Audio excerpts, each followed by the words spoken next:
Hello everyone, it is time for our live stream. Yes, I'm late. Technical difficulties with the software, with the hardware, with me. I'm sure the problem is between the keyboard and the chair. So I wanted to welcome you to this week's live stream. We are going to be talking with Deven Rich, who runs the Reef Dudes channel. Let's see if I can put him on the screen. How about I'll just do this, bam. That's him! Hey, it is me. How's it going? Center stage. Let's leave you there for the rest of the show. Actually, Perfect. Taking over. Here. This is a live stream takeover today. You're like, what channel am I on? All right, yeah, so nope, don't like that one. It keeps changing everything. It won't do anything nicely. Here we go. I need to put yourself on the right. Will that work? That works. So it kind of look. Actually, It's backwards. We should put me on. Put you on the left. Put me on the right. Maybe. There we go. It's almost like I'm facing you, even though you're facing away from me. Oh, do you want me to flip my camera? Now you gotta flip your camera and put the tank on the wrong side. So everyone's like, wait, your tank is always on your right, and today it's on your left? What's happening? Let me see. Might actually be able to flip it just for you. That'd be awesome. Yeah, there's all kinds of technology these days, and the more I update the software, the more it can... Actually, I could have just done this. I could have just flipped myself. That would have been so much simpler. You want me to flip myself so you can stay the way you are? Oh, you did it! Now we're both facing the wrong direction again. Go back. Yes, sir. There you go. Good job. Okay. Man, I'll tell you, we're doing a show without a tightrope, or with a tightrope without a net. Yeah, that's us. So we do have a topic. A little bigger. We do have a topic. We do? Okay, so I'm gonna make myself about the same size as you, so we're there. I know, because you look like a minion, and I'm just like... So I'm wearing my new fancy shirt that I got from Lazy Coffee Design. I like it. As soon as she released, I was like, yes, add to cart, bought it. It arrived probably 2 weeks ago, and I've just been sitting on it, waiting for December to start, because I didn't want to wear it before December. But I think I want to wear it every week during December. I like it. It's very festive. It's great. Well, it's the fish I can never afford. I mean, I could, but, you know. I prefer not to buy it, and it's Christmassy, which that'll never happen. So I was like, yeah, I'll just get the shirt. It lasts longer. So that's look, fair. There's people in here, talking to us, and they want to know what our topic is about, obviously, and it does say in the title. So the title of this show was Reef Keeping with a Newborn, and your baby was born how many months ago? 5.5. Oh, so you've had plenty of time to get a little bit of sleep. I'm in the happy stage now. It's not too bad. Yeah. The first 2 months are the crazy bits. Now it's like all good. Wake up like twice a night, probably. Not bad. Is that your kid? I'm kidding. Now listen, I do want you to go into this, because there are people that have babies on the way. There are people that just had their baby, and they might try to tune into the live stream, and they might need some tips. Like, what would you do? Because I did all the kid raising before I got my reef tank, so I never had to deal with this. So tell us how you guys handled it. Honestly, thankfully, I've automated the heck out of most things, because it's really not that bad now. And I attribute that because I've automated everything. I don't really need to do that much on my tank anymore, aside from feed and clean the glass and tweak my dosing. So that's probably been a big savior for me. Without all the automation, I'm sure a lot more stuff would have fallen off. So right. I'm definitely going to attribute that. The glass isn't quite as shiny as it used to be, and I'm not up on my daily cleanings. It probably is every few days now, and a few things. But overall, I think the bigger thing's going to be too once they come to the toddler stage and running around and poking in sumps and stuff. So that's one of my considerations. Like, this one doesn't even have sides on it, so I'm like, oh, maybe I'll have to make some. To get those little like invisible child locks for the sump stand. Like, all that stuff's going to be the next phase of fun. Yeah, you're not going to worry about that for like another 6 months, probably. Who knows? Growing like a weed. The kid or the reef?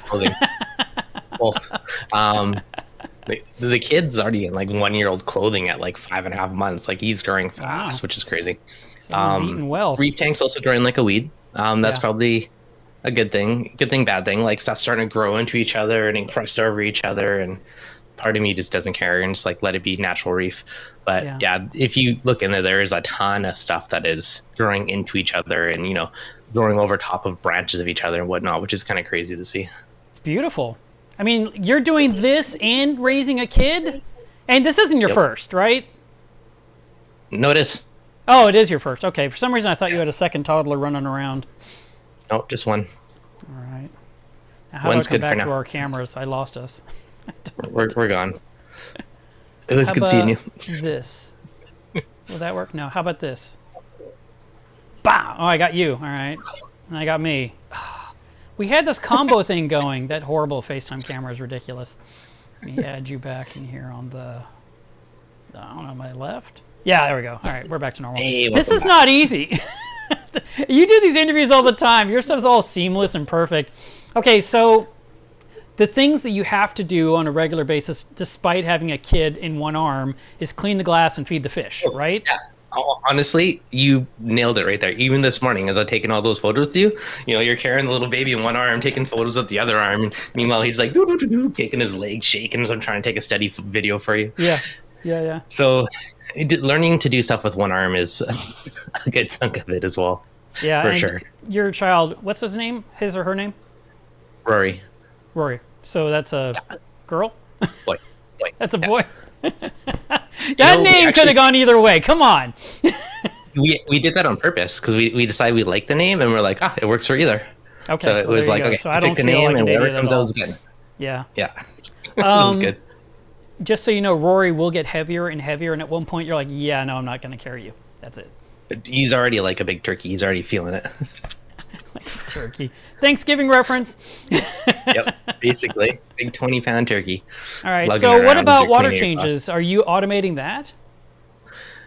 I was automating them. They've actually been turned off for a little while. I haven't done a water change in quite a while.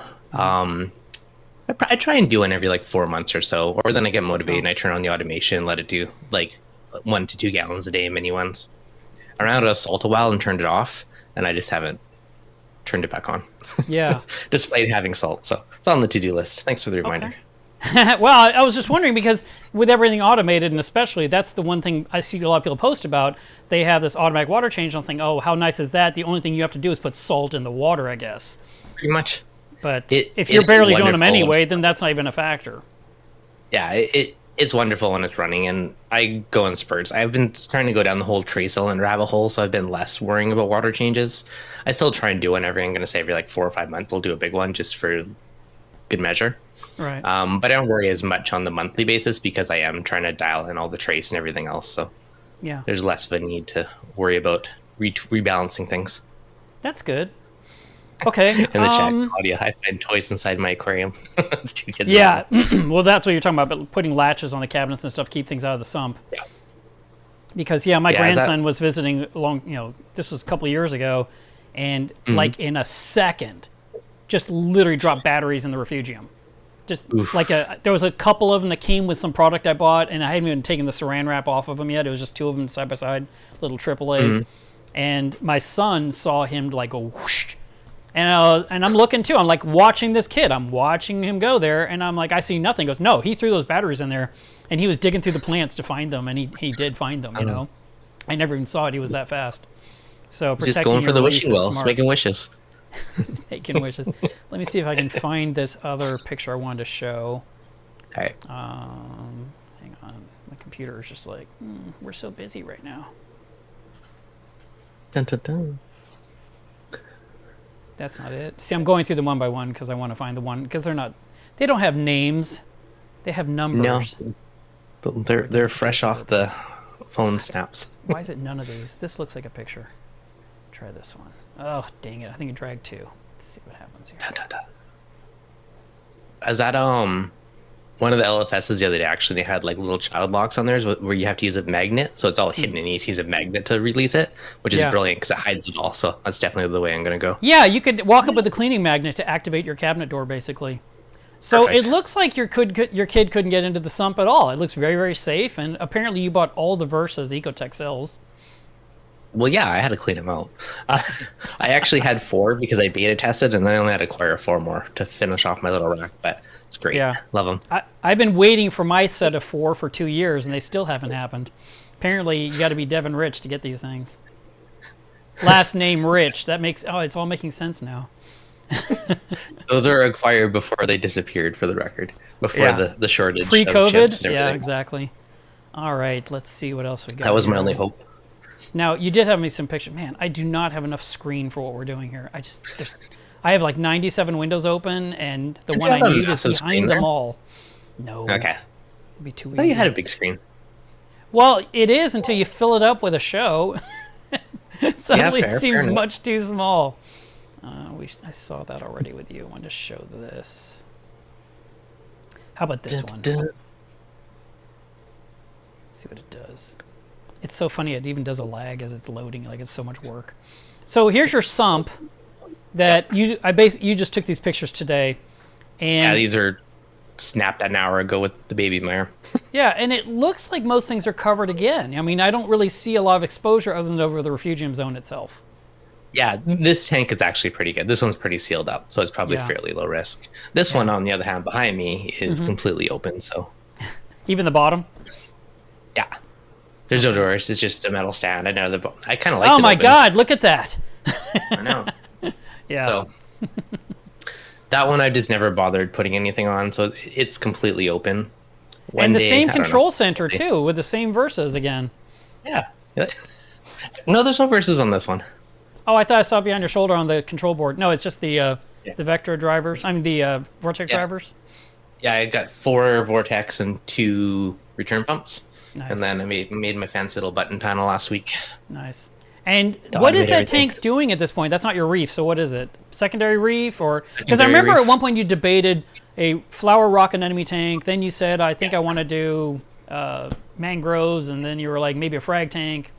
So what is it now? Yeah, it was a frag tank for a while, and there's like COVID. I'm like, I don't really sell frags and coral. I'm like, I'm just going to make another display. So now it's just like a big shallow reef lagoon style display. Nice. It's just, when the earlier days of YouTube, I realized one thing is with playing with all this gear and all this stuff, I messed with my tank far too much. Yeah. And the tank wasn't, thriving as much because I'm constantly changing things and constantly messing with it. So my logic was, if I have 2 tanks, then I'm messing with it half as much. And I can distribute and play with things in different systems rather than messing with the same tank constantly. Yeah. Which has, again, made my water box much happier over time. Strategy.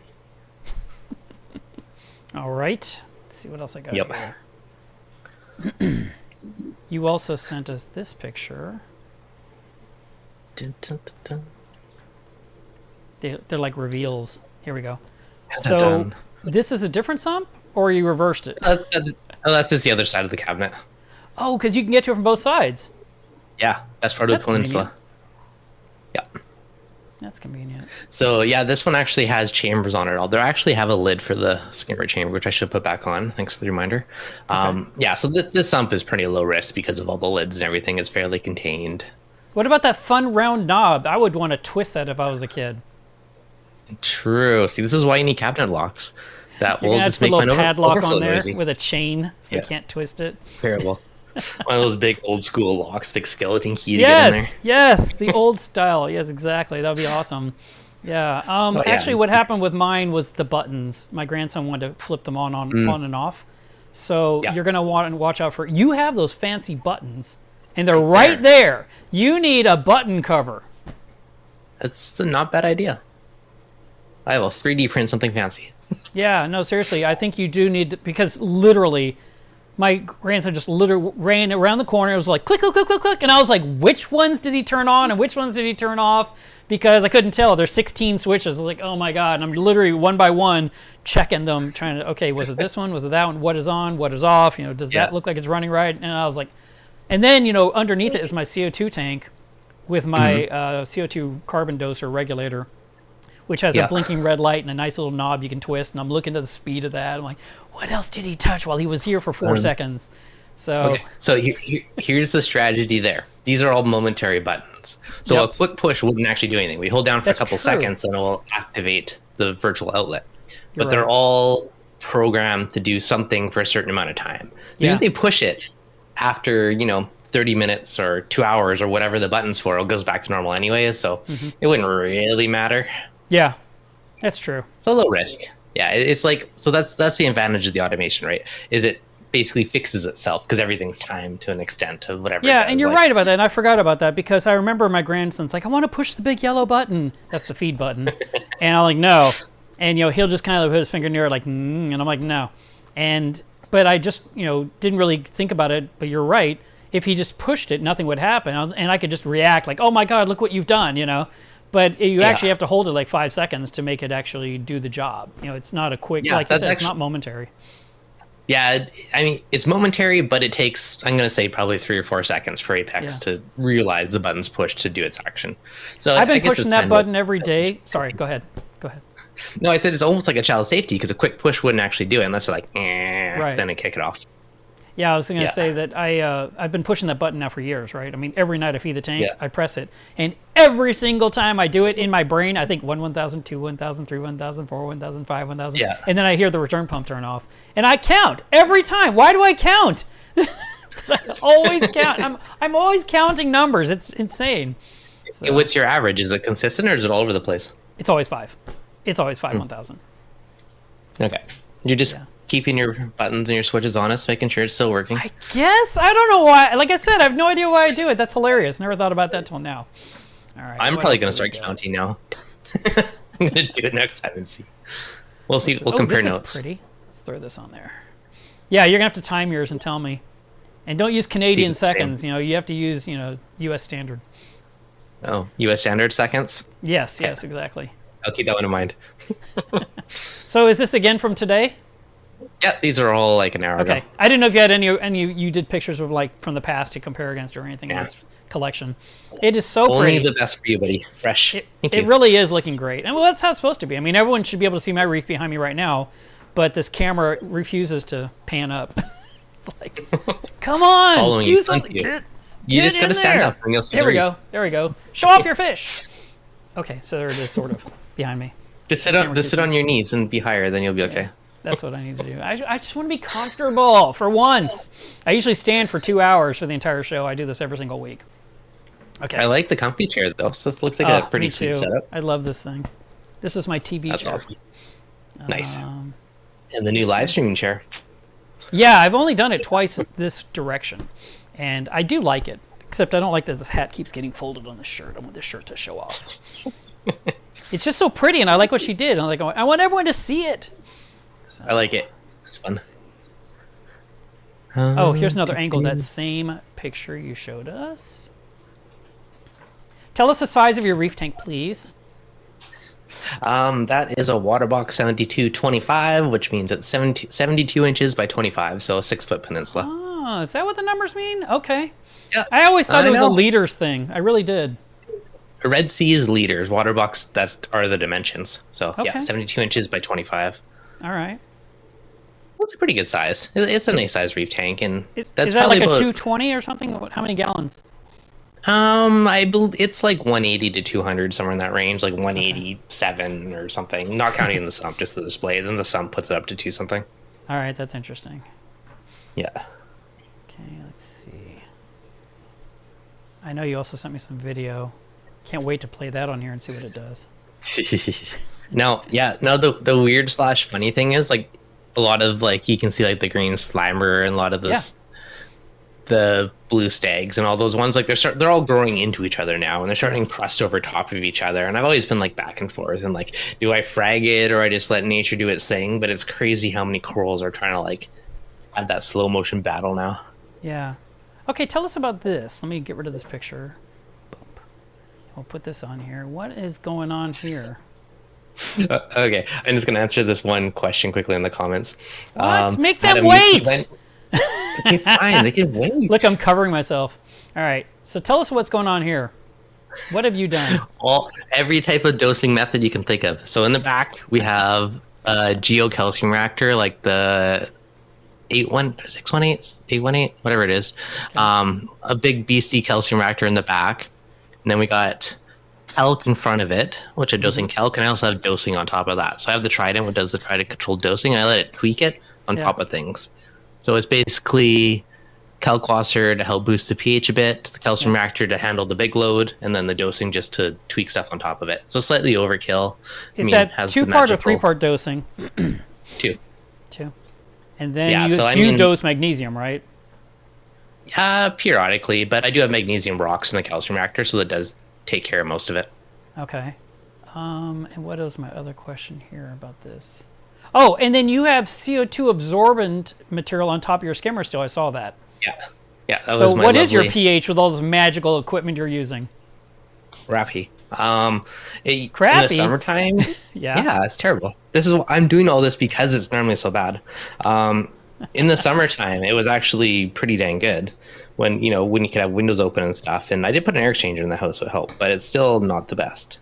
Okay. It is currently just shy of 8, so not very good. Okay. That being said, well, my you're running the CO2 Apex. What is your low and your high for like the last 24 hours?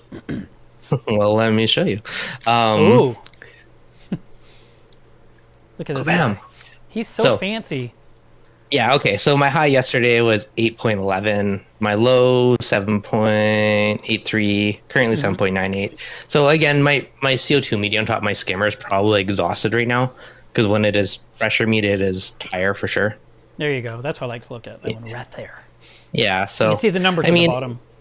Yeah, I had up to like 8.3 something, 8 point whatever. You can look at this. This is the day I have my skimmer off. Yeah. Yeah, it came down 7.6. Yep. Look how low it got without my skimmer running. It's crazy. Yeah, I know. Well, the CO2 is driven off by the protein skimmer. Yeah, so it makes a massive difference having the protein skimmer in there. Yeah. And I probably just have too many fish. There's too many people sucking out CO2 in my tank. Plus, there's 3 of you guys breathing near the tank, ruining everything. I know. Pets, kids, kinds of fun stuff. How many pets do you have? Just the dog, and then I have dart frogs if that counts, but they don't do much CO2. Oh my god, the dart frogs are killing your reef. That's funny. Oh yeah, see, that's another funny thing. So my CO2 is automated, and I have it. If my elk gets too high, it turns off the CO2, so you can see it spiked up there. So that means if I should get a really big pH boost today without the calcium reactor on. All right, explain this to me again. Do it again. Okay, what do you want to know? What you just said. Everything? The CO2 part. What exactly? You're measuring CO2 in the room? Oh, yeah, I do that as well. So that's the atmosphere CO2 in the room. So I put a sensor to see my room CO2. Yeah. This because when I was down the hardcore pH rabbit hole. So I do have the air HRV, the heat recovery ventilator does the air exchanger, but it's been fairly cold out, so I turned it off the last few days, which again hurts the CO2 a bit. The pH of the calcium reactor, I just saw that spike up because if I look at my elk, there's a big spike in my elk. So if my elk's above 9, it turns off the pH for my CO2. Here, slide that over. Yeah, it's all kinds of fun. I'm still not following. Sorry. That or I'm not paying attention because I'm trying to make you look good. Ask away. I was moving the screen around. Yeah. But here's the funny thing: the is CO2. Like, you want the CO2 in the house to be like 800, right, or less? Ideally, yeah. So, but if people come over, you can see a spike up to like 1200. Like it's crazy with other people around. Yeah. Now, the funny thing is, like I was hardcore with high pH, everything else, but now I have corals growing over top of each other and growing into each other. So now I'm stopped caring about it so much. So I'm not too worried about it anymore because I'm like, okay, stuff's growing fast enough. Slow her down a little bit. I don't have to frag as much. Right. Yeah. But I still want to understand the CO2. Explain it for the third time. By now the audience is like, oh my god, I'm changing channels. The CO2 you're talking about? Yes. If your CO2 is measuring 800, you're happy, right? If it measures 1200, you are more worried. So what are you turning on and off is what I'm trying to ask. And you probably said it and I didn't hear you. Okay, sorry. I was talking about the CO2 for the calcium reactor in that comment. The CO2 for the room, it doesn't control anything. It's more just for me because I'm like, so if I could schedule like the HRV to be on or off, or if I see people eventually high, open a window. Like it was more just for my reference to see the correlations with pH. Yeah, so gotcha. The calcium so if the house CO2 gets too high, then you turn on your central vacuum system, basically. Your HVAC to suck out the air and bring in fresh air to help lower the CO2 in the house. That's what you're doing. Yeah, but normally I have that all automated, but for now I just turn it off because it's cold out. And if your tank's pH gets too low, you are disabling the CO2 going to the calcium reactor is what you were saying, correct? I'm not. I could. It disabled itself because my alkalinity got too high. Yeah. So I have it tweak itself based on my elk levels. Okay. And so 8.9, I was all happy. My last test was 8.93, so it spiked up. Right. Now I also have 2 different elk testers, so they're a little bit delayed. So I'll do it. Actually, the Trident one spiked up too. So yeah, they concur with each other. Okay, so I get it. And I'm doing the same thing with mine in that regard. Okay, because if my alkalinity gets too high, I literally stop the CO2 for the next 6 hours of my reef tank. So Yeah, exactly. I am doing that. So all right. I was really fixated on CO2 in the room. I thought that's what you're doing, and I was like, he keeps explaining, and I keep not understanding or I'm not listening. It's like I got to listen to the answer. So thank you for clarifying. So, I mean, I could do that, but I'd rather keep the alk more stable than worry about the pH. The biggest thing, as long as my skimmer's on, my pH is reasonable. But if it's off, it just tanks. It's crazy the difference. All right. Sometimes you just have to explain things to me like I'm a kid. You know. Ask away. I'll explain anything you want. I like a kid. Oh, speaking of that, reef tanks are magical for babies. If he's ever, the kid's ever like fussy or something, you literally walk up to the reef tank, instantly silent, stares at it, and loves it. Worth its weight in gold, right there, just alone. Hey, I'm going to share with you an experience. Let me turn this off. I got to tell you this because you're a new dad. You don't know this stuff. All right. Let me. Man, I really wish.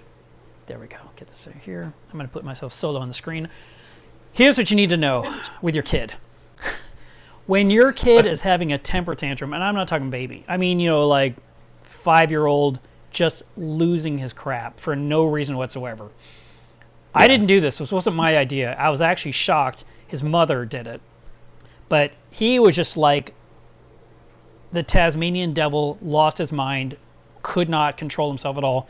And she literally picked him up and put him in the tub and turned on the shower and just let the water hit him. And it just stopped everything. And I'm just like, how'd you think of that? She goes, I have no idea. And I was like, it worked. We only did it once. But I mean, just in case you're losing your mind and nothing's working, the shower. That's your backup plan, okay? I just want to put that seed in your head now so you're prepared. Because one day you might say, hun, let's do this. And no, it's not torture. So you're not waterboarding your kid. But I think just the cold water just like changed the synapses in his brain for a second, and he was like, and I was like, man, that was kind of brilliant. Yeah. So I wanted you to until the point, my reef tank is the happy magic. Yeah, no, that's great that you've got that. I'm talking about when things go really badly. You need to know what to do because sometimes you're just like, I don't know what to do. So now you do. Yeah, things get crazy. Yeah. Do I need to scoot off the screen here so you can show what you're trying to show? Hang on. No, it's all good. Hang on. Wait. Don't change it. There. Look at that. That's so cute. I do something like that on my phone too, but it's corals. Yeah. Little guy. That's great. There you go, Bill. All right. Let's see. We walk outside with our kid. Motion calls. Yeah. Honestly, though, the tank instant calming is like magical. Hopefully, it keeps working forever, but for now, I'll take it. Okay, now here's the thing. I'm going to try to play this, but I don't want the audio to come with it. Let me see if I can do this correctly, y'all. Somewhere here, one of these options. That's a camera. I don't want a camera. It should be pretty quiet. I wasn't talking when I filmed it, so you're probably fairly safe. All right, let's just see what happens here. I'll throw it on there. We're not going to have a screaming baby. Yeah, no, you're safe. So look how pretty that is, y'all. It is so nice and calm. It looks so much better than it did a year and a half ago. Thank you. No, seriously, it was so much different back then. Let's do that again. It's like a fine wine. It just gets better with age. It really does. And it takes a while for tanks to, settle in and then to take off. And then, like you said, now things are really doing well. You're at the point where you were happy with it and you don't even mind, taking a little bit of a break there. Let's see. Now I've made it where we'll never come back to the screen again. Let me throw another video on there. Put this one up here too. Yeah, no, it's looking really, really good. I'm proud of you, Deven. Thanks, buddy. Job. I know you've been waiting for this phone call from me.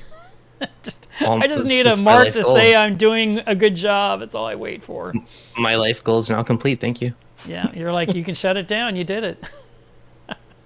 Yep, I retired the tank. I'm done. Just accomplished this life goal. It's looking great. All right, let's see if I can come back to our camera somehow. Do this. Oh, look at that. That's all I had to click? Yeah. Sometimes I have so many options. There's too many. And, of course, I picked the most difficult way to come back to something.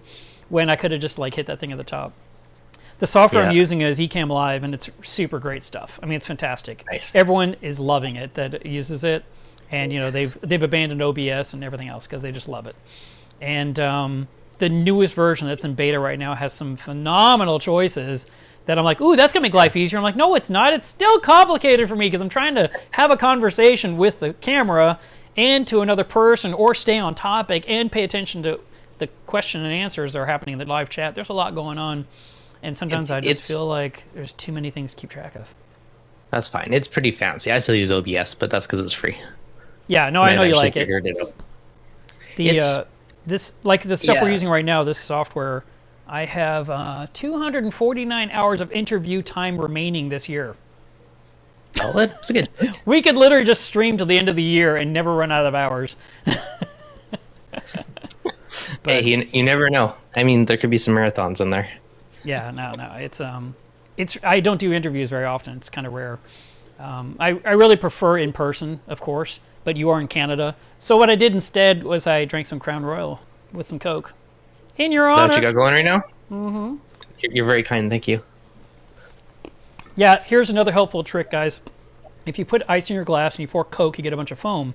But if you put Crown first and then add the Coke, you get almost no bubbles at all. Interesting. And then everyone thinks Pro you're tips. drinking Coke. And Pro you're not tips. losing all the carbonation. Yep. Alcoholic tips Yep. from Mark. All right, Devin.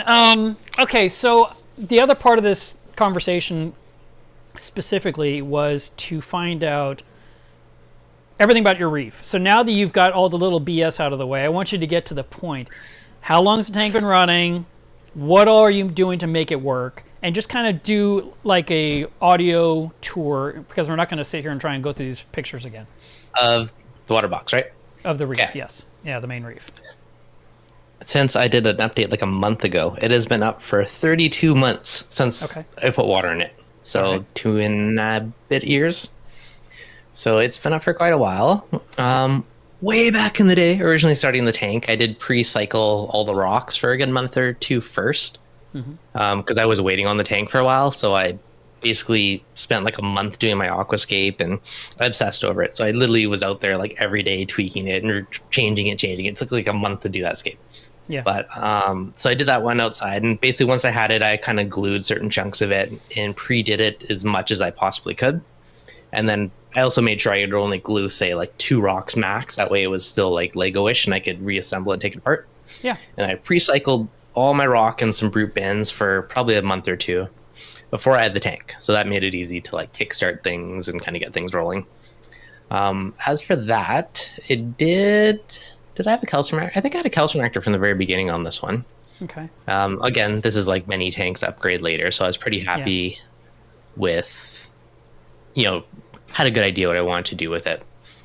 So this one had the calcium reactor from basically day one. I'm a big fan of it because they're so cheap to run. I did upgrade the sump at some point to the Geos one. That was fairly new into the tank. I've always kind of wanted a fancy custom sump, but I'm like, hey, this is my last upgrade for a long time, so I'm going to do it. And So I this do is have that sitting one. on the landing at the top of the staircase. Yeah, that was another big thing, actually, because I wanted the tank on a second floor. 200 gallons is a lot of water. Yeah.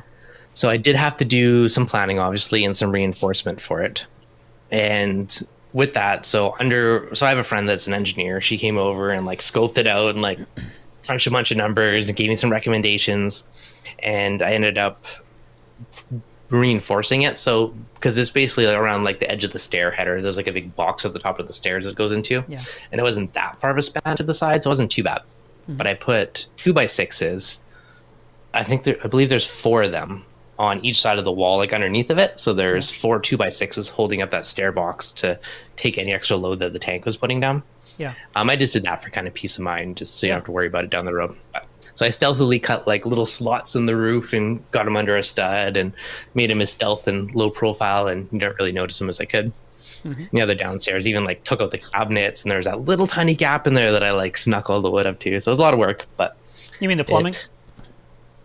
no, this is just for like supporting it. Like just for the wood. Okay, all right. Yeah, my 2x6 is to support the vertical load of it. Just make sure that wasn't there. Now, unfortunately, I realize now I didn't send you any pics of it, but I really wanted auto water changes and all that stuff. So I made a mixing station.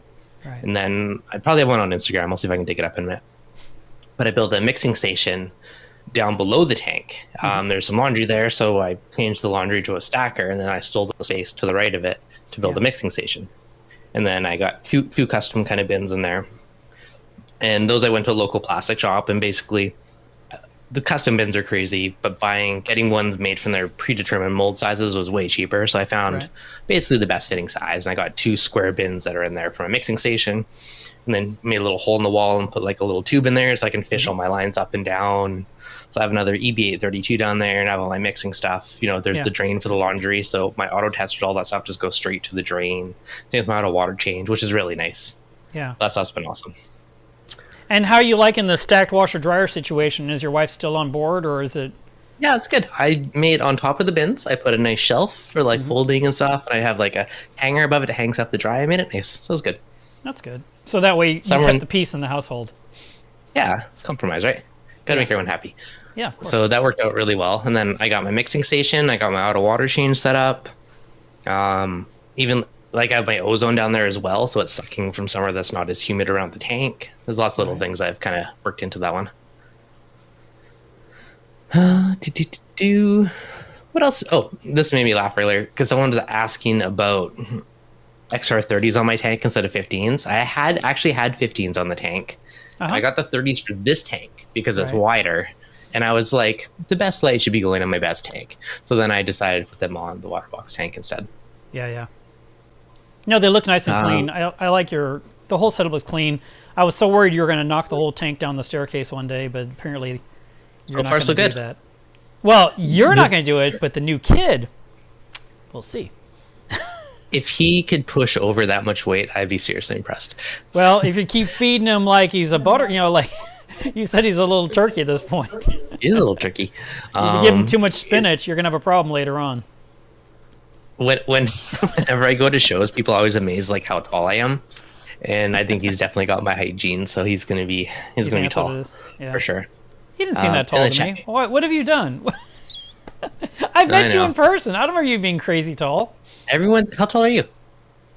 5'9", maybe 5'9.5" on a good day. Okay, I'm 6'1", so. I did not remember that. That's funny. Yep. Well, we haven't seen each other in a long time. All right.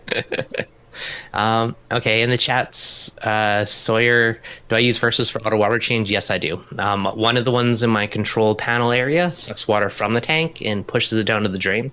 I have another Versa right beside the saltwater bin that pushes it up. I found for long runs, the Versa does better at pushing than sucking up a flora. It could push up it real easy. Sucking, it didn't seem to be as favorable for it. So then I just put one down there. That worked really well. Adam, how about G5s versus G6? Debating the board swap, but it's not worthwhile. If you want to go from, say, you have like the blues and you want the pros, great excuse. But if you're just doing like the blues to the blues or the pros to the pros, it's harder to bite that one because it's already, I don't know, they're both awesome lights already. It's definitely hard to justify it. But if you want to swap like the model of light, then I'd say it's a good excuse to do it. Yeah. And you're able to upgrade it. Yeah, exactly. I mean, I upgraded mine, but I mean, you get a little more spread. You get a bit better color rendition because I believe they changed a couple of the diodes in it. It's not night and day. Like you wouldn't know it if you didn't see them side by side. Mm-hmm. So it's one of those hard ones to justify it. Like depends on the person. All right, here's a question that was asked to us earlier from Joseph. What cleanup crew members do you recommend for every reef tank? We'll start with you, Deven. Well, is it hard to get cleanup crew in Canada, or is that just as easy as the U.S.? Most stuff's pretty easy. Depends what it is. Obviously, good old snails are good to have. This tank, I've been dealing with a bit of hair allergy, so I added a couple pincushion urchins, which are tuxedo. They do a fantastic job. Mm-hmm. In general, I just do a mix of snails because I mean, some are better at some allergies, some are better at others. So I just usually do the variety special. Orange lip conches I love. I think those guys are awesome. Little underlip cleaners are little workhorses for sand beds and rocks and everywhere else. So I like the trochus snails because if they get upside down, they can turn themselves over again. So that in that regard, they're better than Astrea. But Astrea is what's normally sold most from the various livestock, or I'm sorry, the Clean Crew vendors, they love to sell Astrea. That and Mexican turbo snails, those are popular too, but they're really big and they can be bulldozers. So they can knock over things in your tank that you care about that you thought you glued down or you thought was good enough, and then the snail just knocks it off into an anemone. So you want to make sure you don't let that happen. And then ceriths are a good choice. They are good for working along the glass. And I really like the Strombus grazers, which are little tiny snails, because they will lay eggs in your tank and they will breed, and you'll have more Strombus that don't cost any money. And a lot of times, if you're successful with these, you'll see them in the refugium, and they'll self-propagate, and you'll see lots of them just working around, and they're keeping things clean. It's kind of a nice bonus when they do that. Yeah, no, definitely. Because other stuff that lays eggs, we don't have that kind of luck. Like, we don't end up with thousands of baby ceriths. It just doesn't happen. I think the fish eat them because they're probably like nice little meaty morsels, sitting right there on the glass in plain sight, or maybe the flow makes them blow off and they become waterborne to where they're consumed. But those are some. Emerald crabs should not be eliminated. They definitely are a good choice. I saw someone post recently that they said, my emerald crab ate my zoas, and I don't know what to do. And then everyone had all these opinions. And I just asked one question. How many zoas? And he said 2 polyps. And I was just like, he probably didn't eat them. He probably pulled them off the glue to eat the glue. And they're somewhere in your tank, so just keep looking, and you may come across them. Emerald crabs don't eat zoas; they're not tasty. They're fully palytoxin. That being said, I will throw this out there. Some people can be very skimpy on feeding their tank because they're afraid of nutrients and algae. Yeah. And if your tank is underfed, creatures will become more opportunistic. So if you feed well, your corals are likely much safer. If you're super skimpy on feeding and they're hungry, they're like, what's this taste like? Like, they will be more opportunistic. That goes for a lot of different creatures. Just going along with what you're saying, how often do you feed? Forget skimpy. How often? If you're feeding once a day or once every 2 days, and that animal's alive 24 hours a day with nothing to do but rip stuff up... I mean, come on. It's like I was bored, and these little flower things, they were in my way. Rah, Hulk smash. And, walks on and is like, maybe you'll put in more food later. You never Teach you a lesson. Yep. So, yeah, that's a good one, too. I agree. Considerations. Throwing some food. And you know what? No one should be suffering from low nutrient problems these days. Everything's already dry and dead. Just put the food in the tank. Let it go. Get yourself some nutrients. Low nutrients, just feed more. Export less, feed more. Yeah. All right, let's see. What else do we have here that I totally ignored? I do agree about the pro flip over. We got a special request for you, Deven, so I'm going to put you on here. Bill Saltwater Heaven says, please ask Deven to unblock me from his YouTube. I used to watch him and make him laugh when he was live. You blocked him. Come on, man. I didn't. Probably one of my moderators did. All right. Well, Bill's been on my channel a long time. I've never had a problem, so I'm going to vouch for him. So if you want to let him back on, you can do that. He asked nicely. I don't know who did it, but... Yeah. All right, so there you go. I tried to help you, Bill. Now, Bill, you got to be in your best behavior because Deven he's got a trigger finger on that ban button, apparently. He's like, you got to go. You did not use an emoticon. You got to go. I'm pretty loving. I'm pretty easygoing, so...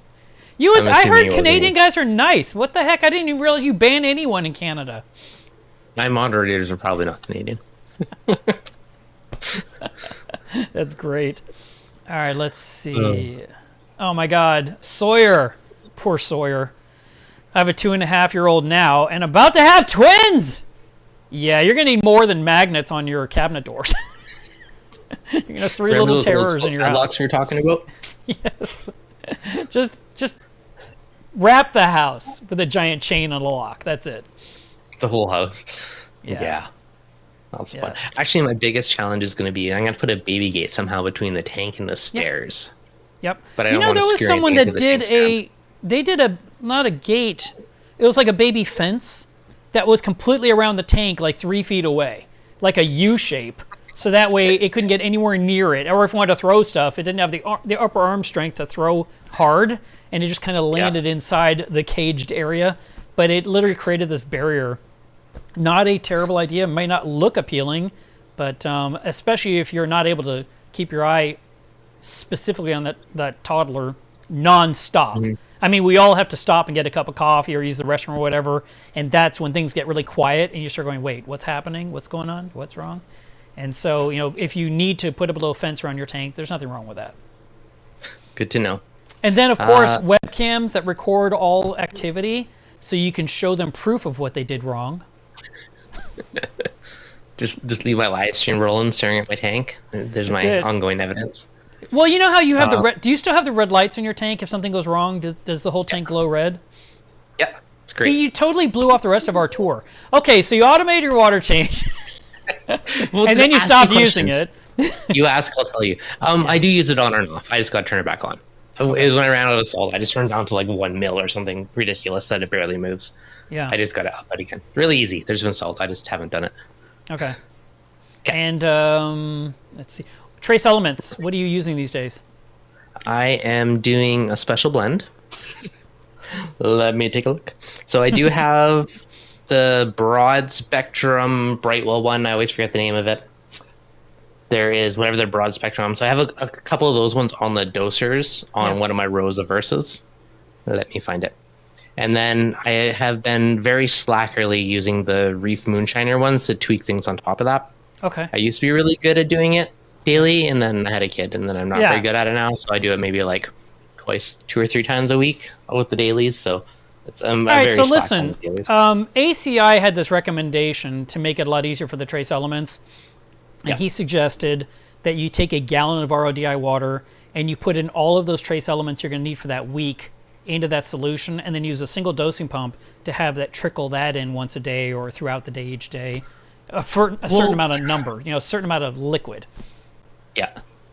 And that might be better for you since you have a newborn. It might be, but the question, I mean, I like that I only use one dosing head. Yeah. But my question would be, maybe it's not an issue because you dilute it in a gallon of water, but in general, a lot of the stuff is in separate bottles because it will interact with each other, right?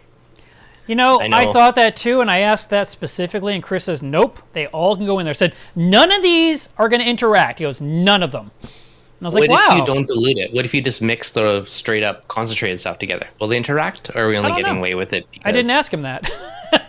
But by adding all that water, and then the thing is you want to use up the whole gallon in that week.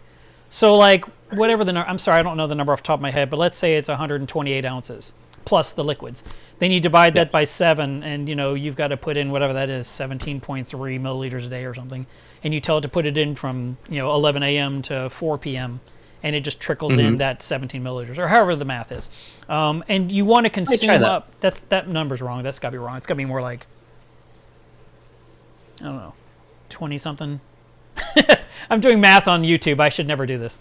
But yeah, if you take your whole gallon, you take all your drops and all your liquids and all your milliliters of like calcium additive or potassium or the bigger stuff, the macro elements, and put them all in there, and then you set it up, and then it literally becomes this one thing. And I actually think that's kind of brilliant. On days where I just did not have the time to spend 5 minutes putting in all my trace elements, I took one of those urine specimen cups and I filled up with 40 milliliters of RO water. I put in everything else in there, and I literally poured it down the drain of my overflow box, so it would like spiral in and just and it had some time before it came back into the reef tank. And I was like, that was so much easier than sitting there going drip, drip, drip, 1, 2, 3, 4, 5, counting all the stuff. Oh, yeah, way easier. I have a little basket with my little things and I have a syringe for every bottle, so I'm like, and I only like loosely measure now. Like I used to be like, 0.2. I'm like, 0.2 to 0.3, close enough. Like I'm much more whimsical with it. And I was like, that's good. Okay, so if you're doing that, then are you ICP testing to see if your numbers are periodically coming up? Yes. Okay. So what I generally will do is a couple times a year I'll ICP test, and then I'll make all my kind of bulk corrections, which I started to do, and I ran out of a bunch of trace elements, so I gotta order some more soon. So I have here's my 2-week correction plan, this much a day of this and that, and some of them I just ran out of. So it's a very ish thing. When did you do your last ICP test? Very recently, actually. Probably a couple weeks ago I got it back. Oh, good. Yep. And you're using ATI, I'm assuming? Yeah, I like the ATI one. Not that it matters, but I do like that it tests your RDI water as well. And, Yeah. maybe a filter was dying or something, who knows? But I do like that Right. it tests both. So I've been doing the ATI one for a while. Okay. Well, I knew you would because you're using Reef Moonshine, and It plays nice with their spreadsheet. I forget what's his name. Andre. Andre. He demands it. Like, you must use ATI. I'm like, oh, okay, whatever. Well, you can use others, but then the order of the spreadsheet just takes more effort. Yeah. Yeah. Okay. Yeah. Yeah, so I did my ICP about 6 weeks ago. I'm going to send one off on Monday. I just like to know where I'm at now. And and I, like you, I need to order some trace elements too. I ran out of iron. I ran out of manganese again. So I'm going to order myself a few bottles of that because my tank just needs manganese like no tomorrow. Yeah. Okay, so since you're asking, on the doser I have Chaeto Grow, Coral Color, Replenish, and Restore. That's what I dose daily. And then a couple times a week, I'll do the other daily elements with the shine. Yeah. And then I'll do corrections every few months to just get things back to the optimal ranges after I do an ICP test. Well, Andre's tank is beautiful. So clearly, Yeah. I mean, it's a kind of a funny thing. I've known Andre a long time. And I remember when he was first trying to come up with this concoction, these different additives, he was trying all kinds of stuff. And it just seemed like every 3 to 4 weeks, he'd post, my tank is crashing, I'm losing corals left and right again. I'm like, oh. And then, he would reset everything and then start planting again. And then, he was using, I don't know, witch hazel or whatever, whatever he used. And he was like, oh, my tank is crashing. I'm like, not again. It was like 4 or 5 times, And finally, it stopped. You stopped seeing those posts. So I'm assuming he stopped crashing his tank. And, then his tank just started taking off. And, he showed like a year ago versus now. And it's so beautiful. It looks really, really nice. He has an amazing tank. Yeah, he really does. All right, let's see what Yeah, else like we got. it's if you're going to go down the trace element game, it's something where you need to be willing to do an ICP test every a couple times a year just to make sure nothing's out of whack. Absolutely. And if you aren't going to do that, dose half of what they recommend, right? Oh. If you just want to do it, like just dose moderately, because the big thing is you don't want to be bottom out, not have something available, because that could be something that's stunting growth or affecting your colors. But at the same time, you don't want to be overdosing because that could also be messing with stuff. So. Yeah, and that's the thing is if you overdose something, now you're going to now the dominoes start to fall. And then you're like, well, I don't know what I did differently. I always do this. Like you were talking about whimsical dosing, where it's like, 2.5, 3.5, it's close enough.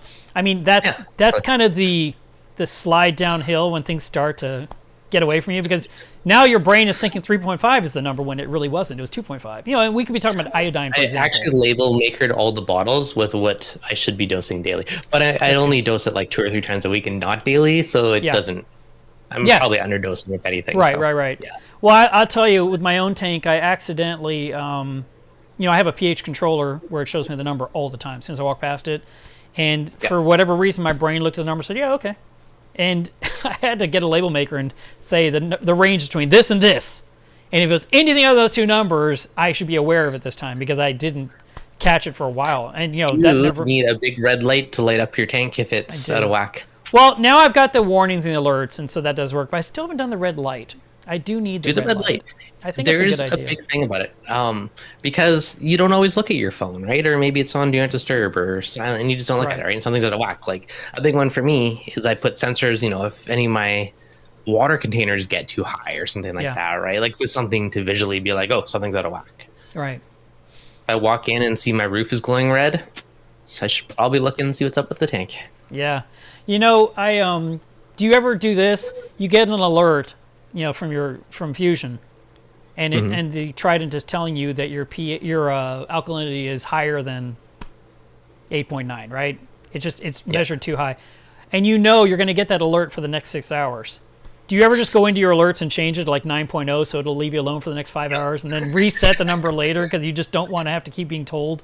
It probably hasn't been reset, but I've definitely brought in the ranges so it doesn't annoy me. I've done that too. Yeah, I've done that. I've done that with pH. I've done that, with certain numbers. It's like, because it was like right after midnight, and I'm, getting ready I'm going to go to bed soon, and it's like, ding! I'm like, and it says my alkalinity is dipped down to like 7.85. I'm like, okay. And then I'm thinking, and I'm gonna go to bed, and it's going to do this alert for the next 10 hours on my phone. And I'm going to get 10 emails too. It's like, all right, I'm just going to make that 7.75 for tonight and then, reset it tomorrow. Yeah, that's my workaround when there's an alert if I'm not solving it on the spot. Yep. Oh, by the way, Adam said this, so I had to share it. He said his 2-year-old only has dropped magnets inside the Trident waste container. Oh, how did you even see them? It's purple. It's like looking into Kool-Aid. I don't know how you saw them. Is it purple? I've never actually seen the waste. Really? How long have you been running a Trident? You've never seen the waste? You have to dump it out. It's piped to the drain. Oh my God, you're so lazy. I mean, automated. That's fantastic. Strategy. Am I lazy or am I wise that I have 0 waste containers empty? Even this tank, I have multiple testers. Same thing. There is an RDI line that goes through my cold air return down to below the furnace room and into a drain pipe, so I never have to empty a waste container. Oh, that's strategy. Nice. No, yeah, that's nice. It's really nice. All right, let's see. Adam wanted to know if you were using. Oh wait, I thought he was asking if you use Wi-Fi. Yeah, you already talked to him. Never mind. This is old stuff. You guys already had your conversation. Yes, I have Wi-Fi in my house. Yeah. Oh, my Apex is hardwired. Mine is too, actually. I prefer an Ethernet cable plugged into it. I think one's Wi-Fi, one's wired, I believe. I don't think I wired this one. Let's see. Born to be a shooter, Josh asks, how well or not well do Welsophilia and Trachophilia ship? I know a lot of LPS get damaged a lot in shipping. I've never had either of these shipped before. What do you think, Deven? I have never bought one in the mail, so I cannot comment on those. I have had them, but it wasn't something that I bought online, something I bought from a store. Generally, I mean, again, it all depends on how well it's packaged, but any of the skeletons, like a lot of corals, like a torch, for instance, will have a sharp edge where the flesh comes out. And if it's getting banged around, that's going to be damaging the flesh, which could lead to bacterial issues with it. Again, I'm going to say that's very plausible with that one as well. Like I know some of the torch stuff, they'll put in little cups or put them between styrofoam, which stops from hitting stuff, and then they seem to fare a lot better. So I'm going to say it depends how it's shipped. Yeah. I've had corals like that in the past shipped to me, and they had basically made like a bag wreath around the coral and then put that inside the bag with the water. So it had like an impact resistance to being damaged. And if you think about it, the corals you're asking about, Welsophilia, Trachophilia, they oftentimes come from Australia. Well, how are they getting to the U.S. if they're not being shipped? So yes, it is possible to ship these. They will survive. Will the coral reseller be a good shipper? Just depends on the company you're dealing with. If you're dealing with a guy that's a fragging business and sells frags, odds are they know how to pack smaller corals, but those are usually a larger, like solid piece. Like a nice, what's another one that I'm thinking of? The scolies. You can't get a little tiny piece of a scolie usually. You usually get a whole scolie. All or nothing. And they can be very expensive, right? And those are usually packed very well, very well. So I think, yes, you should be able to receive a coral okay. I mean, if your fish store can receive them to where you walk in and see them for sale, they were shipped to them too. They didn't go, I mean, it literally was on an airplane in a box, in a thing of water before the fish store drove there, picked it up, brought it back to the store, unpacked it, threw away the ones that didn't survive or that died in transit, and then put that one in the tank and said $500. Yeah. So yeah, it is a possible thing to ship, yes. Let's see. How would you get the CO2 monitor to display on Apex? I'm assuming you're asking about mine. That's the Neptune ASM module, which is their advanced sensor module, the one they use for the par meter. That module, and it takes a 0 to 10 volt or 0 to 5 volt input, one of the two. That is basically off like an industrial CO2 meter, which the Siemens one. I did a video on it way back when, but that's how I got that one to pipe it into Apex. Deven is the king of DIY. You really are. I mean, you have just hacked together some of the craziest stuff. Remember when you did your filter for the water changes with a sediment filter from the RO system? Oh, that was great. Works so well. You could vacuum your sand all day. You still doing it? No, you don't do water changes. What am I talking about? I will clean my sand maybe like once, twice a year maybe. I don't do it regularly, but every once in a while I will. Yeah. I've got a really industrial sandbed vacuum tube. I mean, nothing's going to break it. It's so heavy. that when you're working the tank, it's you're just like, oh my god, this thing is so heavy. But it's 1/4-inch clear PVC in a reel fitting with a John Guest fitting that's ginormous on the top that I jam flexible tubing into. And because I have 2 different size tanks, I went ahead and I got a supersized one for the Reef, and then I got a smaller one for the the cube and the little angelfish tank. And with those, I just find that I still have to be super careful because it's built like a tank, right? But it can break acros left and right if I'm not being attentive to what I'm doing. But I definitely don't have to worry about it not doing the job, and it's flawless. And I ordered it online from a vendor. Nice. Kyle, I'm trying to think of the name of his business. His name is Kyle Shady, and he makes them. They're not cheap. They're probably like $80 a piece or something. But I knew it'd be the one I'd have for the rest of my life. So I was like, yep, sold. And I ordered 2 on the spot. Emmanuel, what suggestions from Mark with high nitrates? Haha. Yeah, you got any advice for me to lower my nitrate? This is your chance. I do actually. Do you know what actually works really well for me? What's that? I use something called NitraGuard. It is like little cubey crystal-y things, and you put an air bubble on. It's basically like a form of carbon dosing, but it's a very like low and slow carbon dosing. So my nitrates used to be like 60 plus, and now they're like 10. Nice. I think I did 2 jars of this stuff over a couple of months, and it just very slowly lowered them, and they've just stayed low ever since. Okay. So that stuff was magical for me. Who makes NitraGuard? Orca Labs, I believe it's called. Who? It's not the cheapest. Orca Labs. I don't know them. Yeah, I don't know. Google it later. But I'll just look for your video. I'm sure you have one on it. I don't know if I did a video on it, but I think I talked about it as part of a video, so that might be hard to find. But it worked really well, and it was a very like not invasive, low effort. Like you're not doing carbon dosing every day. You just put these things in there, and they'll work on their own. But if you put an air bubbler on it, that just kind of supercharges the bacteria and speeds it up a bit. But I was impressed with how all that worked for how little effort it was, and it just gradually did over a couple of months, which was good. No, that sounds good. I was using Nitrate R from Brightwell, which is a very buoyant resin. So I put in enough to match my Reef, but I needed so much that my reactor was quite full. As soon as I turned on the water even slightly, it just floated up like it was on helium. So you need like a much bigger or wider reactor so you can have that resin down low, turn on the flow, and still have water on the top without the beads just escaping into the sump. What if you swap the direction so it forces it down? I don't know. I'd have to try it. Could be fun to try. Swap the input and output. Yeah, that's not a bad idea. Well, or just use less. Or I could try your thing with your Airstone magic elixir. Yep. Dark magic. I don't know if you want to get it down. I like that it was gradual. It wasn't like boom, it's down, right? Because that's going to shock stuff in your tank. It was like over like 2 months it got it back to happy range. No, I agree. And no, Nitrate R took forever. I mean, but when it started taking off, it was working great. And I was like, holy cow! I had to actually take it offline immediately because my number was heading down to 5. And my tank had been historically like 80. And I got it down to 60, and then it was 35, and then it was 20. I was like, yay! And then it was 15, and then it was 5. I'm like, wait, stop! What are you doing? And I did not want it to bottom out, so I just removed the resin immediately. And then the thing I learned the hard way just recently, I'd saved that resin, right? Because I knew you could recharge it and use it a million times. So I just didn't know how to recharge it. I didn't know the process, and I kept saying I need to find out. So I just had it sitting in a bowl, a big container. And then finally I just poured it into a Ziploc bag, and now I sat down, I don't know, it seems like 2 weeks ago, I finally said, okay, how do you recharge Nitrate R? And I'm reading the instruction, it says, do not let the resin dry out. I'm like, it sat in a bowl for months, I put it in a Ziploc bag dry, I threw it away.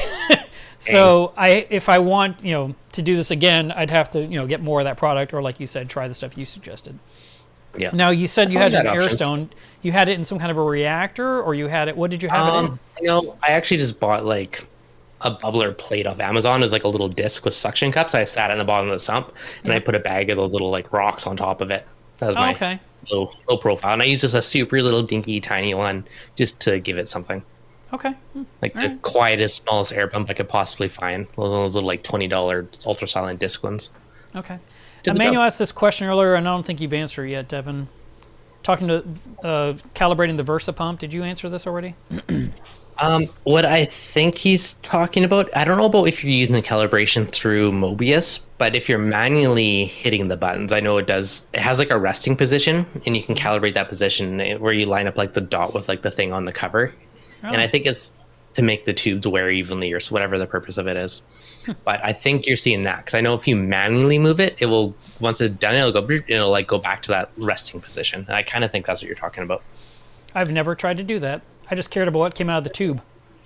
Yeah, but even like I calibrated the dosing ones, but like ones like the calcium reactor, like I didn't really care to get calibrated. Like I don't care if it's 60 mils or 65 mils. It's like, do I need more elk or do I need less elk? Yeah, well, I care when it's supposed to be 60 and it's coming out 30. That's when I care. Yeah. Yeah.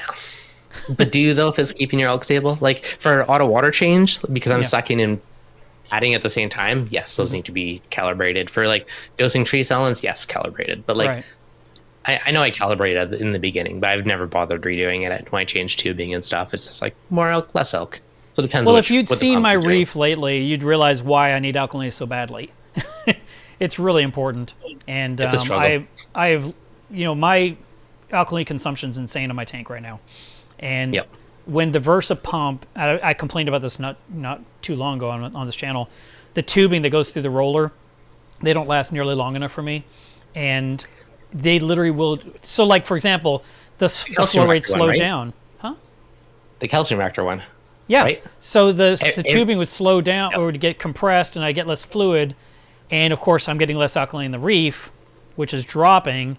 And so if I recalibrate, now the Versa sounds like it's in hyperdrive because it's trying to push 60 milliliters through this tube, which it'll do it, but it's like, I'm like, yeah, I'm going to kill my pump. And so I replace the tubing and I put on the new one and it flows properly and I get my 60 milliliters a minute. So with the calcium reactor one, I change that one every 4 months or so. Auto water change, the one feeding calc reactors, dosing, those ones have been like years. But the calcium reactor one, for whatever one, that one just seems to die quicker. And again, and mine is like 2.5 months. So. Yeah, really, eh? So I'm gonna say 3 to 4 months, somewhere in that range is kind of when I do the calcium reactor one. The other ones will last ages and ages. Yeah, no, it's a problem, and it's frustrating. I just wish that I could replace that piece of tubing with some magic tubing that lasts a year. I thought about trying other ones, like buying like the Pharma and the neoprene tubing. Like I thought about ordering a bunch of random ones and just seeing if it works, but hasn't happened yet. Well, if you do that, let me know what works because I'd love to change it. I will. I've actually been saving the part I take out in case I can rebuild them into something better. Yeah, I have a bunch too. Someday. Hey, Rob, thank you for the super chat. That was super nice of you.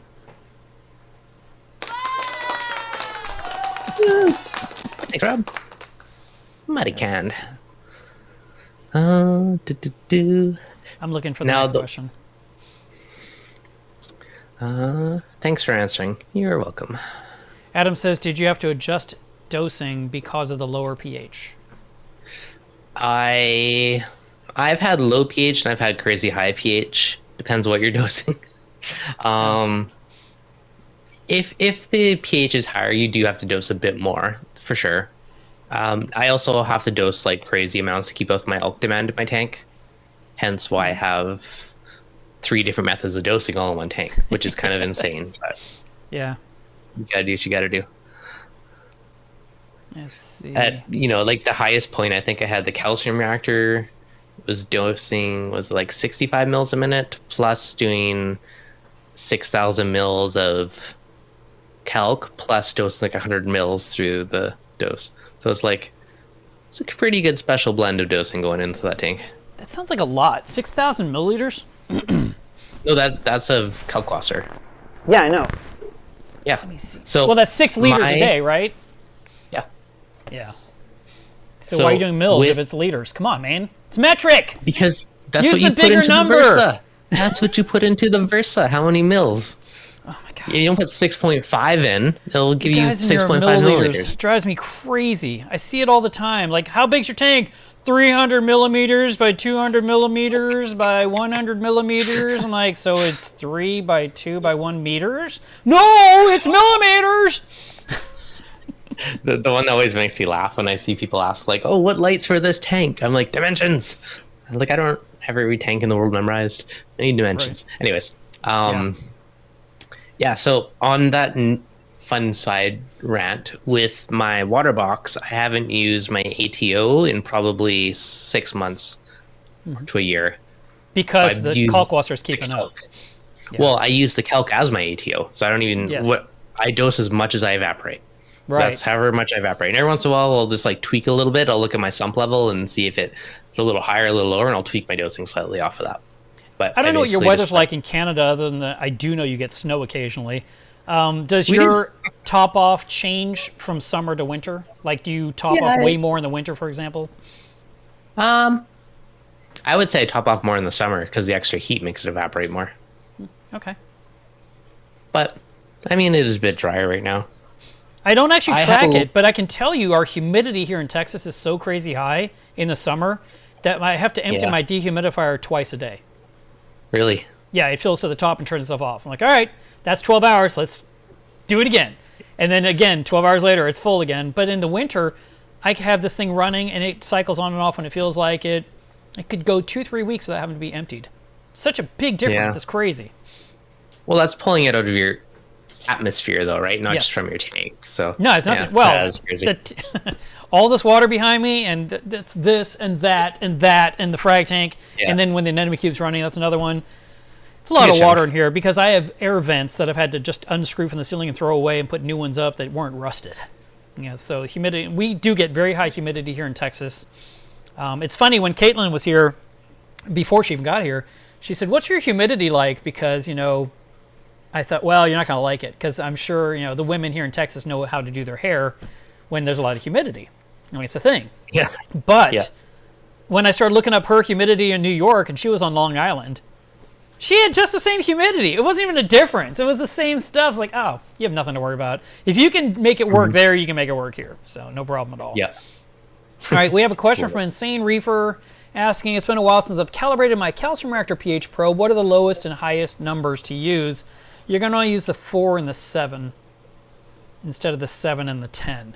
Oh, for calibrating, yeah. Yeah, for calibrating the calcium reactor pH probe, because your pH measurement of your calcium reactor is going to be in the 6s, right? So And so you want to would be you? around that. What pH do you run your calcium reactor at? I think mine is a 6.7 right now. Like I said, I use a pH controller. I don't use the Apex to do it. So I Yeah. have to literally get up and look. And I'm not going to get up. I'm comfy. So I was trying to get my temperature around here. mine's been about 6.5 is what I've been running it at. Yeah, I think if I go any low, like if I go that lower, I'm just going to burn up media. It's not going to help me. So for mine, I used to run it more 6.7, but it just wasn't keeping up with elk demand. So that's why I lowered it to lower Yeah. pH, which is not as good for the tank's pH, but then Right. it keeps my elk at a happy place rather than me dosing like 100 mils on top of my calcium reactor. Well, you're using the Kalkwasser, so it's canceling out what the CO2 is Some. doing from your reactor. Some. But I've had mine lower. I've had it as low as 6.2, depending on the media I was using. But right now, Yeah. I'm still using Reborn. By the too. way, are you using Reborn? Yep. Did you hear the news that they now have larger nuggets again? I bought a new bag. They're still not as big as before, but they're bigger than the pebbles they had during the year Yeah. 2 intermission. Yeah, well, there's supposed to be some new stuff working their way out, but obviously, I mean, I've got Nice. 6 bags on the shelf still to sell. So it's going to be a while Yeah. till I see the new stuff, but I'm looking forward to getting a slightly larger media. Agreed. And that way I can keep, it seemed to last longer with the larger pieces. Yeah, and the old stuff was my favorite too. So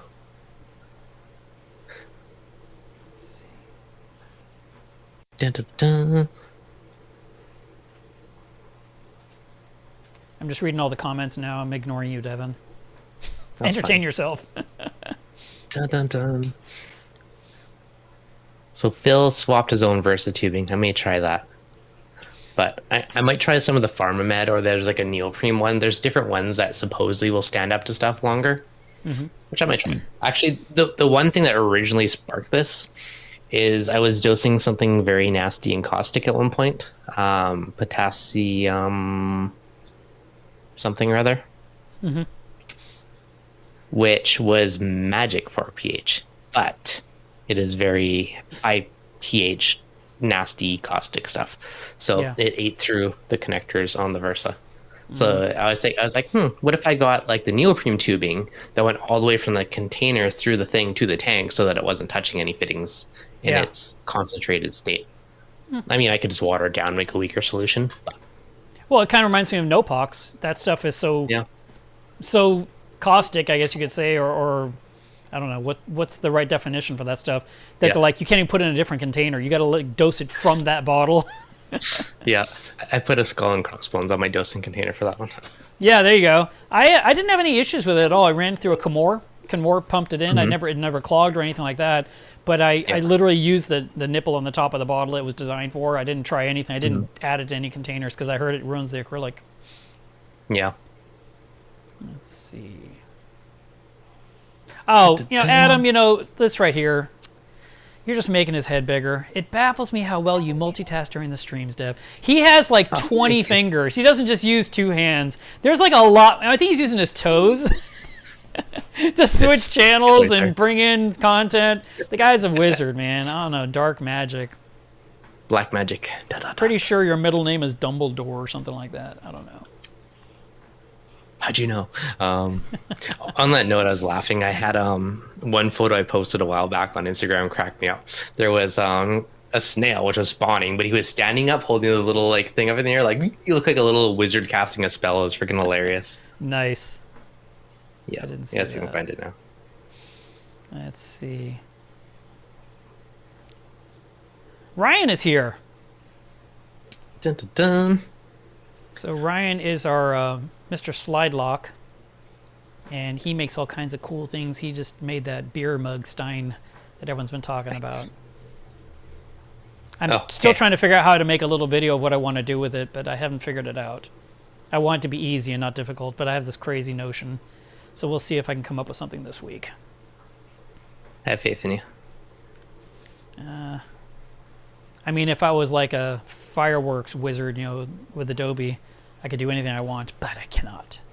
Oh, you're trying to share something and my face is on top. Let me switch. No, that's fine. Give me a second. I'm just Nope, it's too late. It's there, and everyone's seeing it. Whatever it is. Anyways. Nice. So, What is your caption? Wizard snail. Oh, watch out, triggerfish. I'm pretty sure he's out to cast a spell. There's a trigger poking on the side. But anyway, so speaking of the wizard thing, that's kind of made me laugh because it was just hardcore. Like, look at the dedication in his face, and he looks like he's casting a little spell. He totally on your does. Dumbledore comment. Look at that dedication. Great. Doesn't he look like he's casting a spell? Yeah. I would not turn my back on that snail. All right, that's all I wanted to share. I thought it was cute. That's all. Let's see. I know. That's all I got. Let's see. I am dealing with such a headache today. Oh my god, it will not stop. That's so fun. Can't wait to be done with this stream. Jeez, you're welcome. A Deven guy just in your ears the whole time. Oof. I just need drugs. God, so bad. Or someone to pop my neck super hard, or I don't know what. Let's see. That question we already dealt with. By the way, someone named Dave said something nice about me in photography. Thank you, Dave. I appreciate that. Very kind, Dave.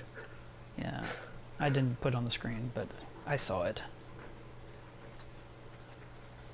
Let's see. Someone also in here, I saw it, I didn't put it on the screen, talked about when Spock is acting up, squirt her with some cold water. Back to my child rearing tips reference. You'll be underwater with a spray bottle of RODI. Yeah. I do want to mention that I came across, I've had something quietly brewing in my reef now for a while that I've been ignoring because it's not hugely a problem, but apparently it has become much bigger than I was aware. So in my tank, I have a few vermitids, and there'd be like 2 or 3. And then I saw like a giant one in the overflow box. Like, okay, whatever, it's in the overflow. And then I saw one down on the skimmer stand. I was like, yeah, okay. Well, the other day, I did a water change, which I do rarely. And when I put the water in, the water just was super milky. I hate it. I hate that.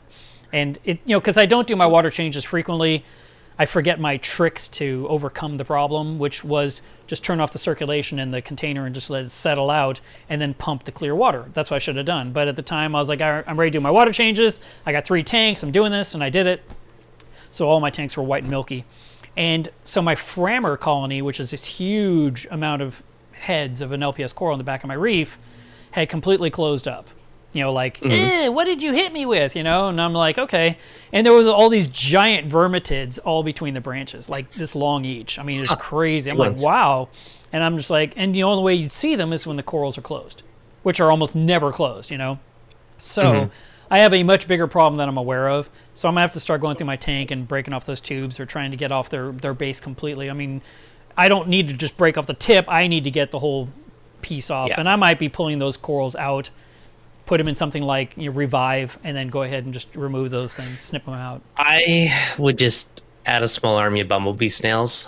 They will eat them. You can break off the tubes, but they will likely go back unless you put a dab of super glue or something in there to fully I want to go in there hardcore. Now, the bumblebee snails, once they've eaten all your vermicides, what are they going to eat next?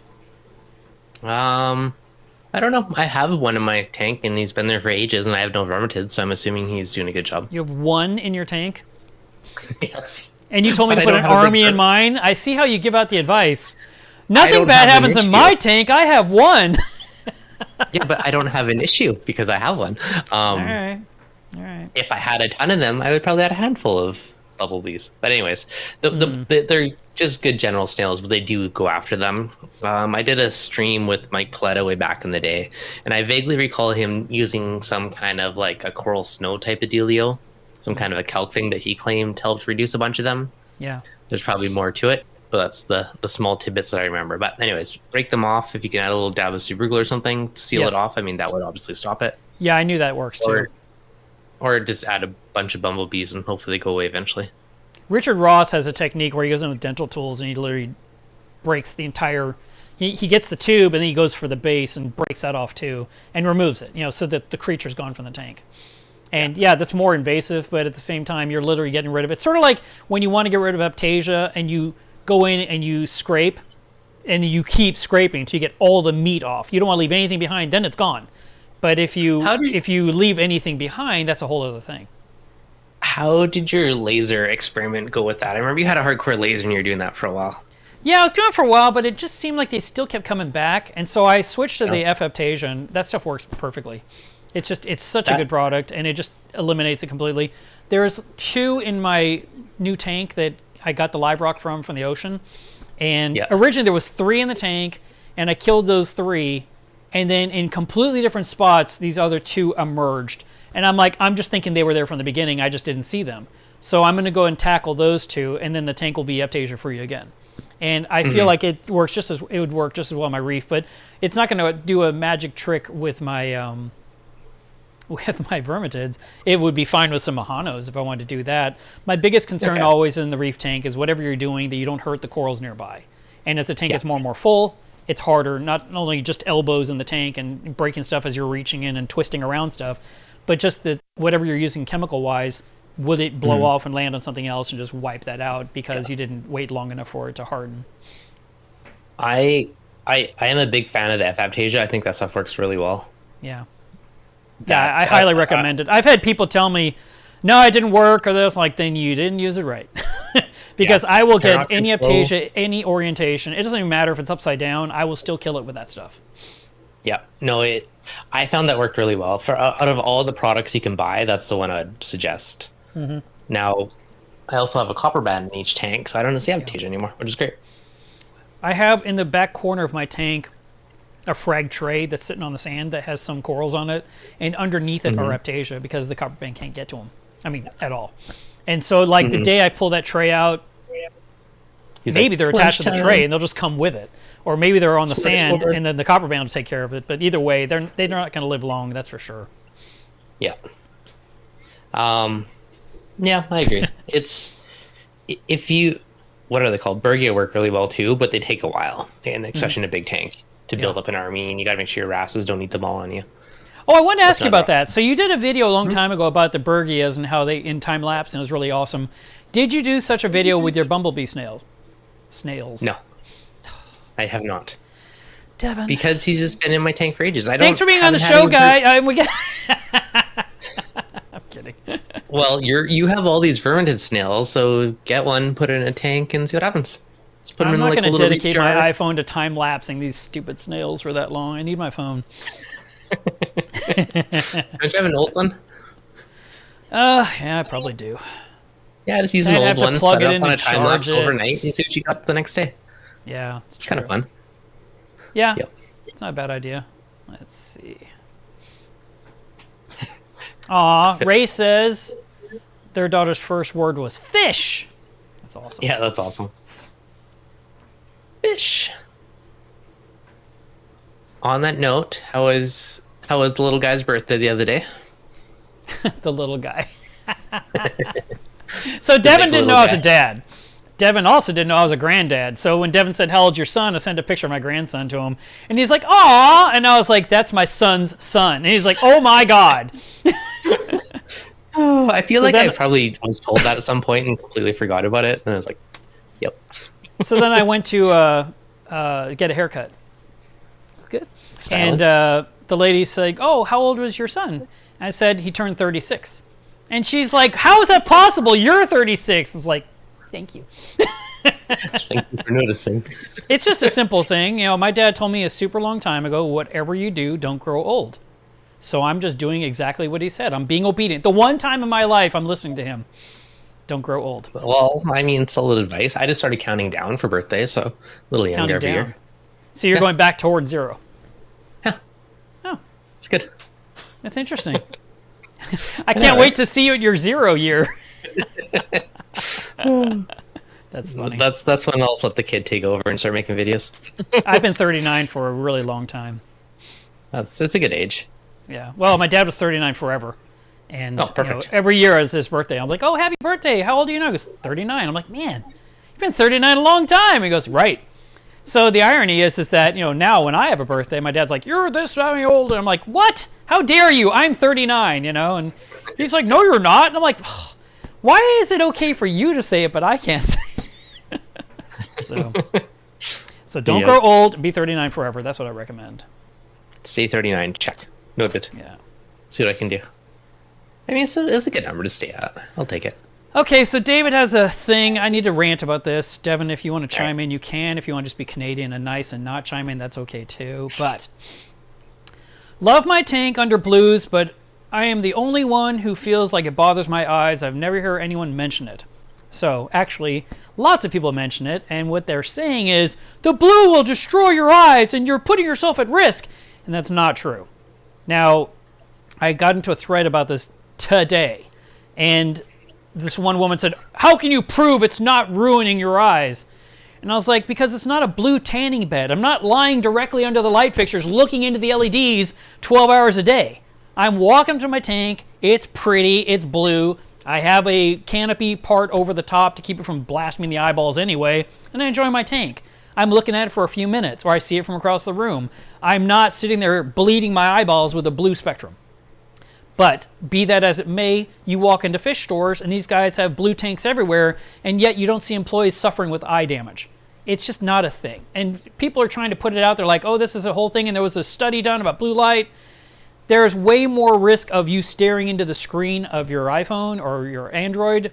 The screen monitors, you're working at your computer all day. I mean, all those things can affect your eyes way more than your aquarium lighting, which is indirect lighting because it's pointing down and you're looking at it from the side.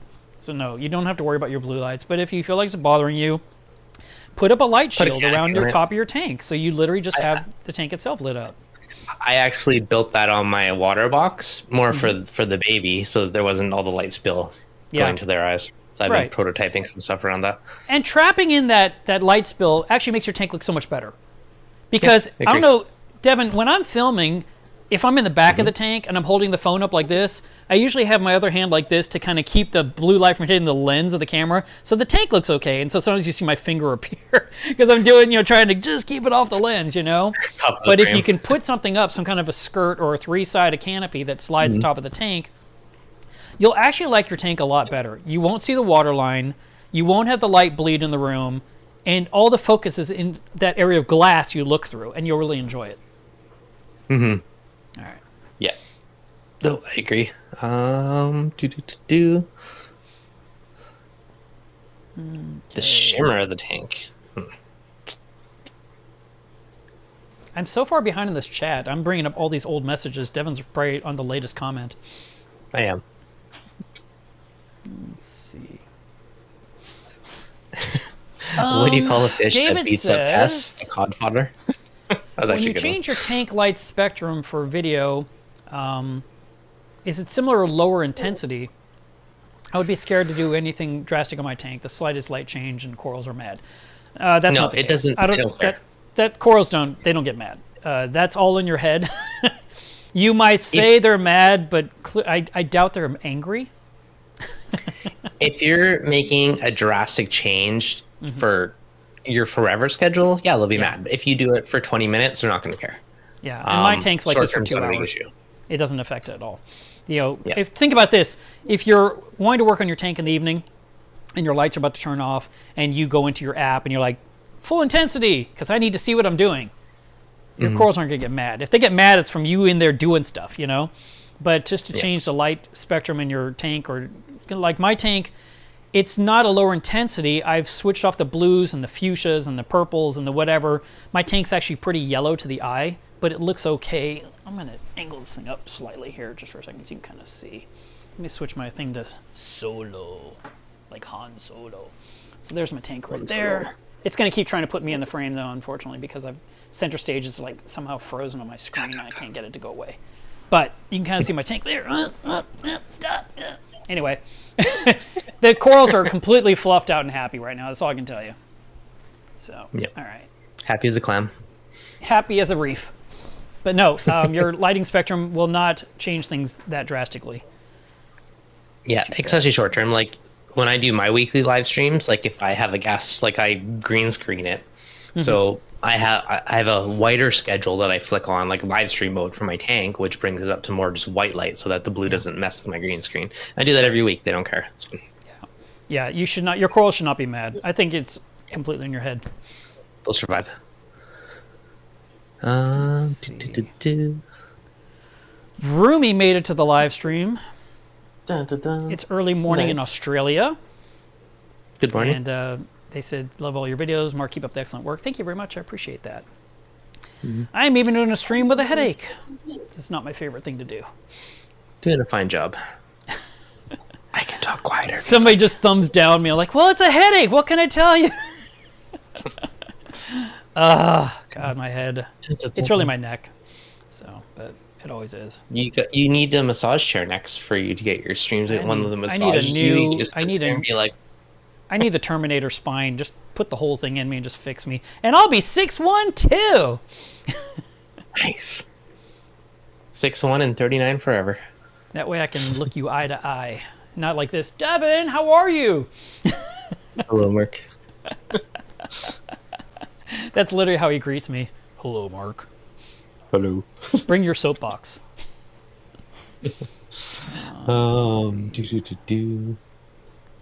I'm looking Corals for are harder a than people question. think. How many cubes of frozen do you feed your fish? I buy the big flat pack, so I don't think I can equate it, but I just break off a big chunk of it. So I probably overfeed my tank for sure. I use 4 flat packs, so I don't have cubes either. I'm using Rod's Food. I'm using Rod's polyp poppers. I'm using mini mysis, which I think is Reef Nutrition. No, it's Lysine? I don't think it's Hikari. I think it's somebody else out of California. And then I'm using PE mysis from Canada. And that one is a huge flat pack. I mean, it's like, put my hand. That's what I get. I buy the it's big like this monster big, ones. I just break off this the chunk. wide, this thick, Yep. and you're just like trying to cut it, and it's like, and I just usually hit it with my fist and pulverize it into chunks, and then I cut off a chunk. I literally take the bag and I like smack it on the edge of my freezer and break it in chunks. So it's very random what they get. It depends what breaks off. Yeah. But fun fact, I can see the lake out the window of where that mysis comes from. You should really go out there and get some fresh. Just go out there with your little net and just go, thanks guys, and then go back. It's late at night. I know. I should one day for fun. Do you have like a canoe or a dinghy or something? I don't have a canoe, no. God, I would love if you did this. Okay, here's count? the video you're gonna do. You ready? Okay, you're gonna dress all in black. Okay, you gotta do the black under the eyes too, like the SEAL team does. And then you're gonna go with a little head flashlight that's turned off, and you get in your little canoe dinghy thing, whatever it is, and then you turn on the GoPro, right? and you're doing this thing across the lake to get to their boat, because their boat is there with their conveyor belt and all that stuff, and you're just on the side with your little brine shrimp fish net, and you just like scoops them up, and then you say, you look to the camera, got it, and then you just turn around and you start paddling, and then the floodlights come. Who was that? Did anyone see anyone? And you're just like hee hee hee hee hee in the background, and then you put your live stuff. That'd be hilarious. Yes, that'd be hilarious. And you used to do funny videos. You did the outdoor shower. You had the wife auto feeder, and come on, we need you to do the whole SEAL Team Mice's collection trip. You have to do it. It'll be hilarious. I like it. I'll see what I can do. Maybe you can even get them to sponsor it. Maybe. I mean, what you do is you say, look, we are going to sponsor it, but I want it to look like I'm stealing it. That's what you have to do. And then you have them tow you out in your dinghy. So that way you don't have to actually paddle so much. But you film some paddling, but then you edit it so it looks like it's legit. You're out there. Gotta catch up with the boat. Gotta go. I might actually make this happen next summer. That sounds awesome. I think it's a great idea. You should totally do this. And at the end, you just, and like I said, all the living creatures drop them in the reef, and they all swim into the mouths of all your fish on cue. It's to be perfect. Done. It's going to happen now. You've inspired it. Next summer, when the water's warm again, and I'll actually want to go out in it. Bill says that we evaporate more water in the winter than the summer. You know, Bill, thank you for actually stating that, because I want to prove it. So what I'm going to do, this is December 3rd. I'm going to start tracking what I'm evaporating on my top-off container. It's the easiest way to do this, and do the math and figure out how much I'm using up. And then I'm going to do it again in like July, 6 months from now. And I'm going to see how much happens. So I literally know the number. I mean, is it a difference of a gallon? Is it a difference of 10 gallons? I'd love to know, because I don't know how much is being evaporated in the summer versus winter. I refill my container when it looks low, which is sometime once a week, once every 10 days. I don't know. I don't track it because it's all automated, like Deven said, you know? Yes. Yeah, same with my ATO bins refill themselves, so I have no idea anymore. I mean, this one I know how much it evaporates because I can see how often it refills itself. But right. So check this one out, actually. This is kind of fun. Let me show you this one. Let me make you solo. Boom. Solo. So, on... Bring me solo. Boom. So check this out. So that's the level sensor inside the apex in my ATO bin. So you can see it's full on the 28th. Comes all the way down to the 1st. So 28, however many days that is. Refills the bin. Slowly drops down again. So it's kind of funny. So it fills up every 3 days. Yeah, every couple days. And that's measuring in inches how much water went away, not how much water it is. Yeah, I think it's 5 gallons or 10 gallons. I don't even remember what's in there. Well, what does the graph say? The graph is saying it dropped how many inches? 4 or 5 inches on the left? No, yeah, you can't fully say this because the sensor's at an angle. I just kind of like put it in there. Oh, okay. All right. But it's just funny to see it drop, refill, drop, refill every couple days. Yeah, okay. Yeah, no, I refill my container once a week, maybe a little bit longer. Usually it's half empty or more, and my container holds 43 gallons. So I'm burning through 20, 25, 30 gallons, 35 gallons, maybe. It never gets down to like the last 5 inches. And then I tell it just turn on, and it fills up for the next so many hours, and then it's good for a long time again. I feel like I have a 10-gallon container on there. Maybe it's 5. I don't know. One of the two, 5 or 10.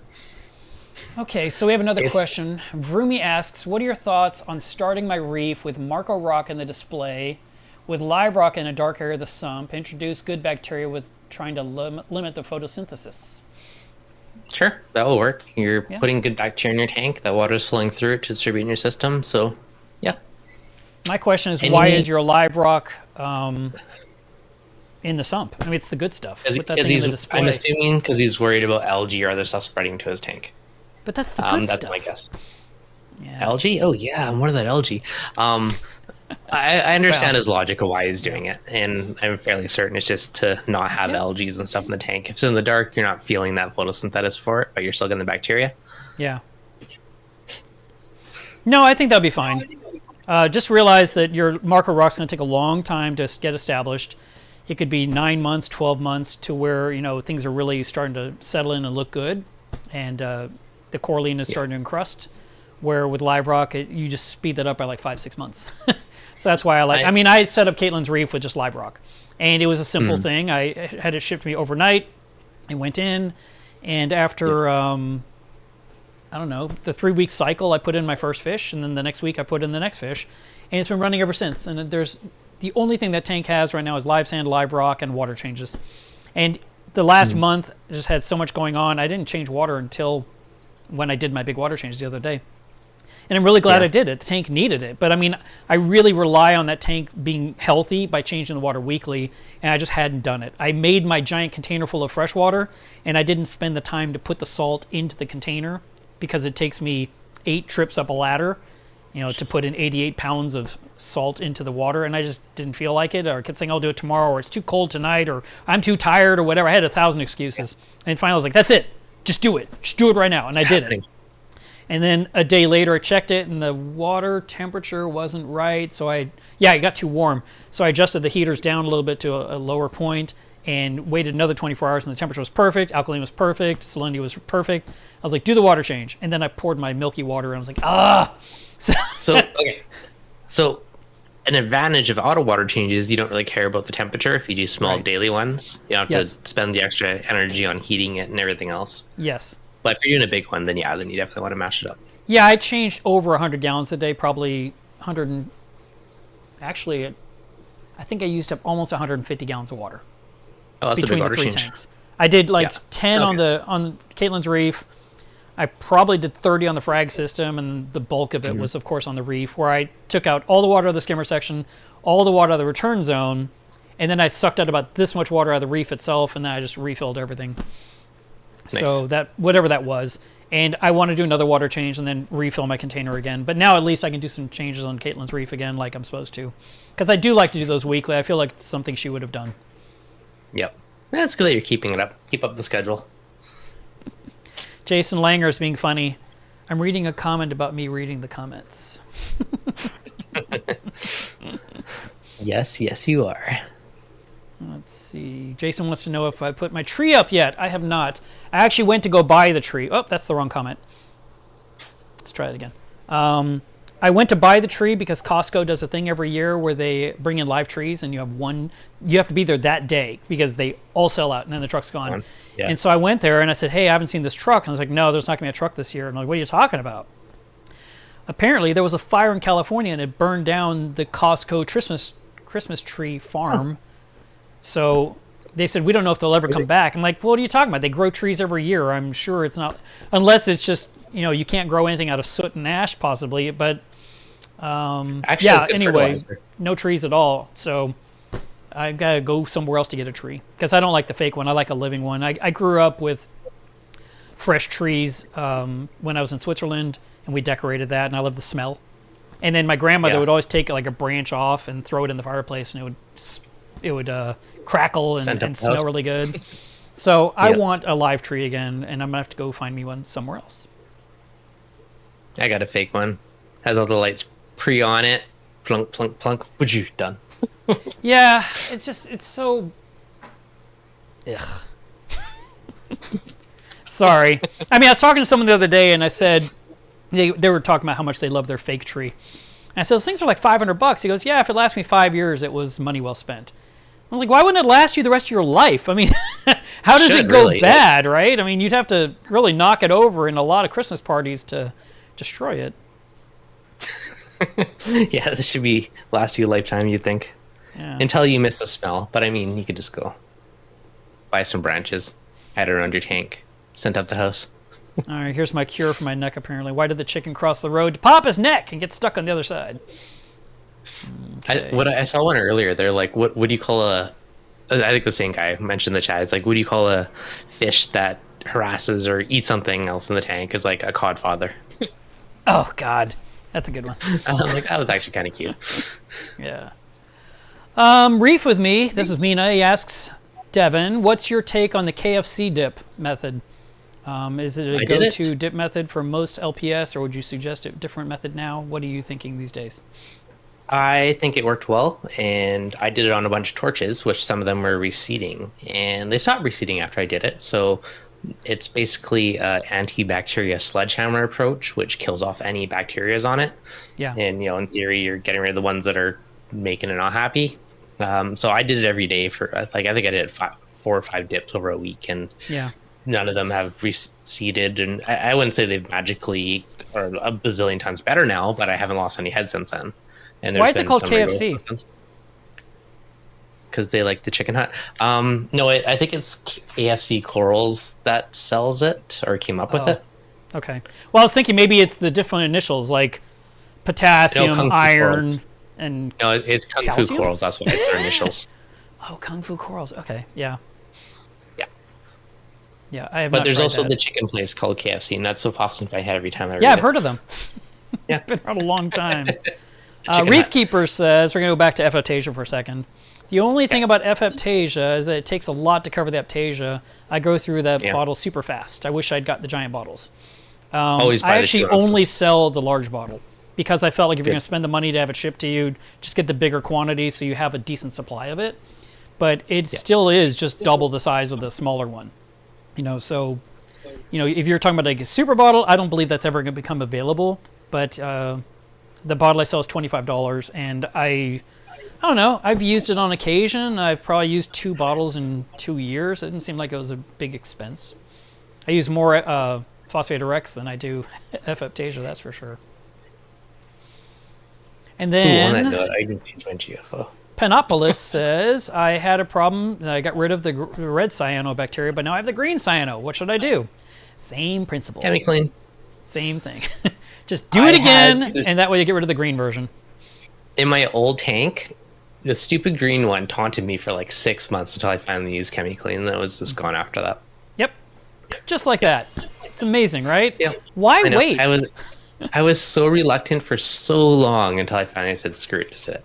But but it works. But yeah, the good old green cyano. Yeah. David wants to know, are there any fish that are pest resistant, especially for flukes and or worms? I'm going to say no. Mandarins. I don't know, maybe a mandarin because they have Mandarin an be my oily guess. skin. But yeah. They have a pretty solid slime coat and don't really have scales, so probably. That's kind of a tough one. I mean, basically, when you go fish shopping, if you're doing it in person, you just literally study it through the aquarium and you look at it and say, does it look healthy? Is it eating?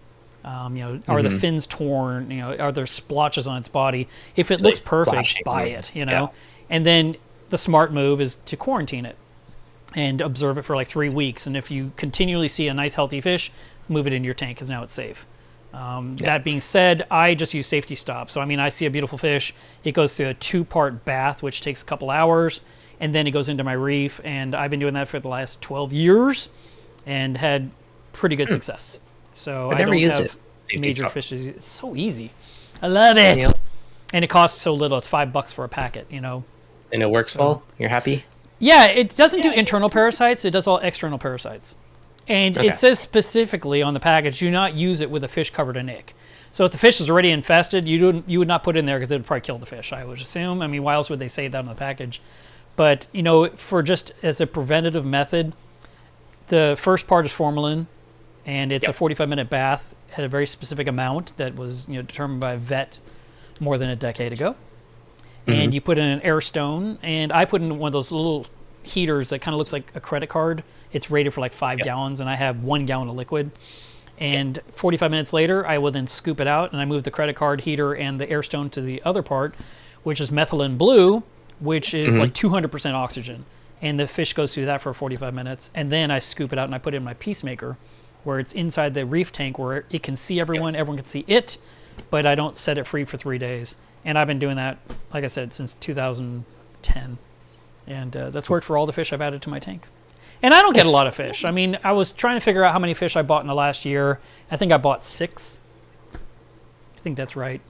So, That's not bad. I'm not dealing with I'm not like moving through a lot of fish either. I get them sporadically. The latest thing I got was my Achilles tang, which is doing really well. Nice. Before that, I did an order for 2 Ignitus Anthias. They didn't last. They just Oh, that's evaporated over time.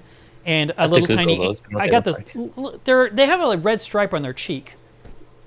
And Okay. a friend recommended, says, their scales are gorgeous. So I was like peer pressured into buying them, and I did. And I went ahead and threw in a target mandarin fish at the same time. And I put the mandarin in, and it looked skinny. Like you could see the rib cage, and I was like, oh man. And that mandarin, of course, it's like basically the only pod eater on my reef. And so it's had 400 pounds of live rock to play with.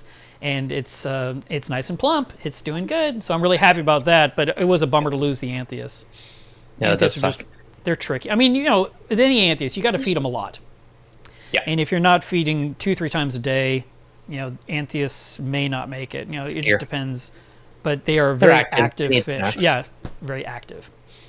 So on a lot of food. On the note, the Barbonius Anthias on your shirt, you said it's one you'd want, but you'd probably never buy because they're overly priced. Yeah, they're deep water fish too. Yeah, they have to go crazy deep to get them. Like, I understand why they're super expensive because it's, life sketchy diving to even get them in the first place. Like, don't they have to go like 500 feet down to get a fish like this or something? It's deep. It's crazy deep, and it's a big process to bring it up and keep pressurized and all that jazz. So there's a reason it's super expensive. Yeah. When you're just talking about the Rasas, it made me, or Anthias, actually the one that I like, but I would probably never buy it because it's too much, but the Lenardi Rasas that are like the blue and gold ones, those are super pretty. But again, not cheap. Yeah. So I'll probably never buy one, but they're cool. Well, I bought the Achilles. That was a chunk of cash. And then I got the angelfish, which was a really big, expensive fish, but I wanted it for 17 years. And I was like, that's it. I'm getting it. I'm just... Nice. Credit card, done. And it's such a sweetheart. Actually, I saw it kind of messing with the Fridmani, the Helfriki the other day, just kind of irritating it. And I was like, really? What's going on? You guys bored? You need a third fish in there to cause some chaos? So, but I mean, right now, the angel's just doing what the angel does all the time. They'd like to be fed, but I don't feed them until late at night. Yeah. Do they pick at any of your corals, really, or are they pretty good? I see no damage. I mean, I think it picks more at the algae, which is fine, because I grew algae in there intentionally. So I had this really cool brown algae that I thought was sargassum, and a couple people said they don't think it is. So I don't know what it is, but a big piece broke loose, and I threw it in my refugium on the reef, and it's alive. Yeah. And then I did my water change, and pouring the water in broke the rest of it off, and I'm down to like a little stubble on the rock again. I was like, well... It's not dead, so I guess it could start again, But yeah, all the stuff that was blown around, I threw it in the refugium.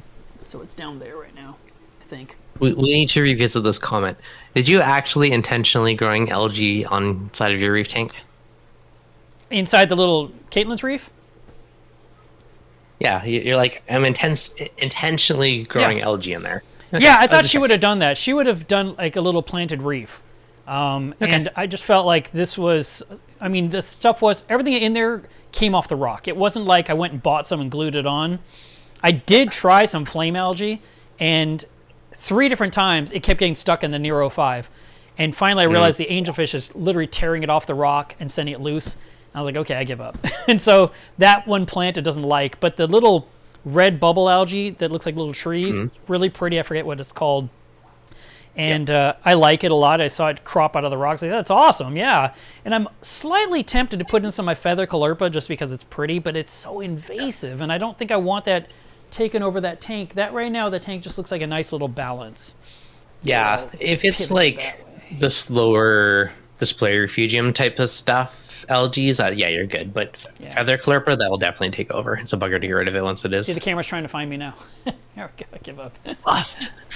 But yeah, no, the tank, it's nice. And there's a couple of things in there, but there's a lot of pink and basically tan. There's not enough colorful stuff in there to, I'd have to really dial in the zoanthid collection, to get some really nice vivid colors in there. And I'm really bad at it. I go like, oh, this looks good, and I put it in, it looks like everything else. Like, oh, it looks like rock. I need to literally make sure I get the opposite colors, or focus more on the greens or something, or take a chunk of that frammer from my reef and just put it in the back of this tank just for looks. Yeah. But yeah, no, the tank's doing really well. I'm actually enjoying that it's a mixture, and it feels much more natural. And since it grew off the live rock that came out of the ocean, it's 100% natural. So I enjoy that. Yeah, that's cool. Yeah. I haven't. Sadly, we have no like really good live rock options here. Right. So it's pretty much dry rock or buy a tank shutdown is your live rock options for me.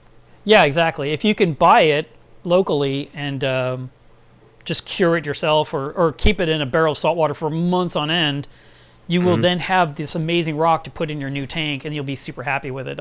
I used to have a barrel going in my back bedroom for years. I mean, it probably ran for 7 years with just a mag pump in there. And every once in a while I'd run in there, just pour in like 5 gallons of RO water to fix the salinity in.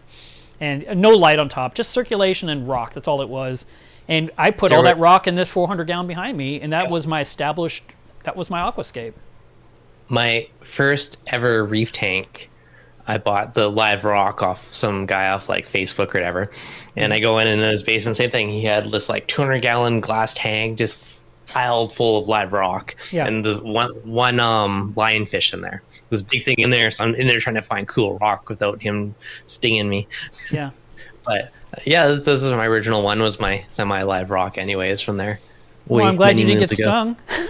Yeah, so far so good. But I was laughing. He's like, "Oh yeah, it's fine." But I'm just laughing. I'm trying to find cool rock while avoiding this big spiky fish. Yeah, seems like a good way to keep them from stealing your rock. Got your lionfish patrol. Yeah, exactly. Here's the guard. David said he's talking about the change of lights, that they expel zooxanthellae when I try to change the lights for the day. So expelling zooxanthellae again is not meaning your coral is mad. They have so much of it inside their tissue, and from time to time they will expel it anyway. For whatever reason, whether it was your change of lights or it was time, it'll happen. Maybe it was maybe more visible because your lighting was more in the white area, and so you saw it, versus in blue, it might have blended in. You wouldn't even have noticed. So just seeing it expel, it's okay. Now, if it just dumps out all the color and turns bone white like a ghost, that's a whole other conversation. But even then, a coral that's turned into a ghost can completely recover again and regain zooxanthellae and get new coloration again all over again. I've watched that happen too over the years. But no, changing your light spectrum is not a negative thing for your corals necessarily. No, and if it was like more of an abrupt spellage or RTNing or something, that's usually a stress response, and it's usually something else. It wouldn't be your lights. I mean, maybe that was the final straw of blasting with power after it's already mad about 10 other things. But yeah, it wouldn't be just from changing your lights a bit. Yeah. Hey, Linda says, they say not to look at the blue light on your phone before bed, but I'm also around 39. I got that. And I can fall asleep in front of 4 radions some afternoons. That's awesome. I love that. Reef Eco says they love the new studio. Well, I don't know if this is a studio to you, but yeah, my new studio, I love it. I love going out there and working. I love coming in here and it's out there. Deven, you have no idea. Whenever you finally decide to do something crazy like me and you build your own little studio, you're going to love it. It's going to be awesome. One day. Yeah. You know, yours is sweet. I was very jealous every time I see your photo updates. I'm like, dang, that looks good. Yeah, no, it's great. It's fantastic. I go out there. I was working there yesterday. I was gluing some stuff for 2 customers and, had a TV on just running. I'm watching a show I've never seen before, so it's just running in the background, and I just, let it binge. And I did that, and then I packed up some orders, got them dropped off before 6 p.m. And, came in here and got to enjoy my evening with my dog. It was great. I mean, it's just so nice to separate it. And while right now what I'm facing is still the corner of my living room that has my desk, I want that gone too. I want this living room to just be some kind of sectional sofa. Maybe I kind of want like some kind of, not this chair, but like a recliner chair, not a recliner, a chair that can pivot. So I can pivot toward the reef or pivot toward the TV and pivot toward company if they were on the sectional sofa near me. I would like that at some point. But that requires me to go furniture shopping. That's another whole ordeal.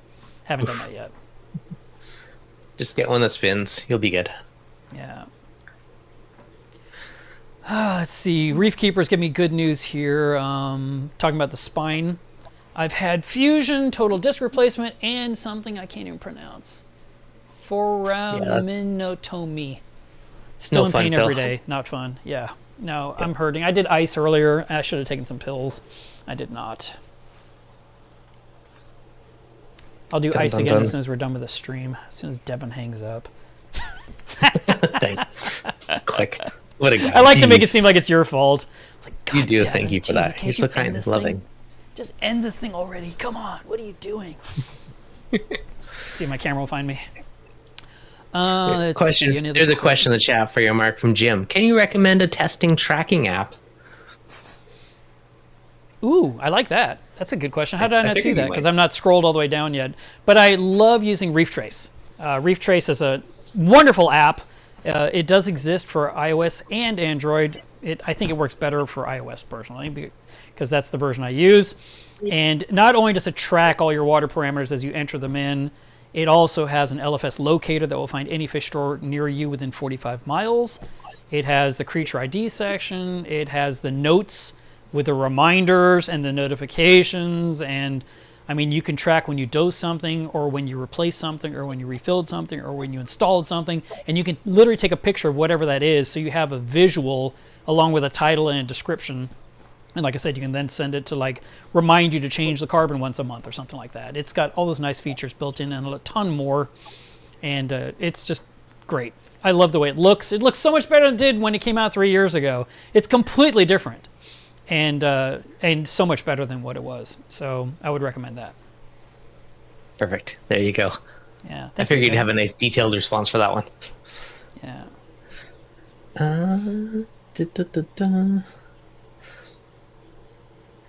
Someone, Reef Keeper said, speaking of the Apex, I just had a leak sensor cause constant on-off on 2 outlets. They were clicking on-off. Just a bit of condensation on the top of the sensor caused it. Ah, crazy. Any kind of those sensors that you use, you should at least once a month take a toothbrush and clean off the scum that gets on them, because that can also lead to problems.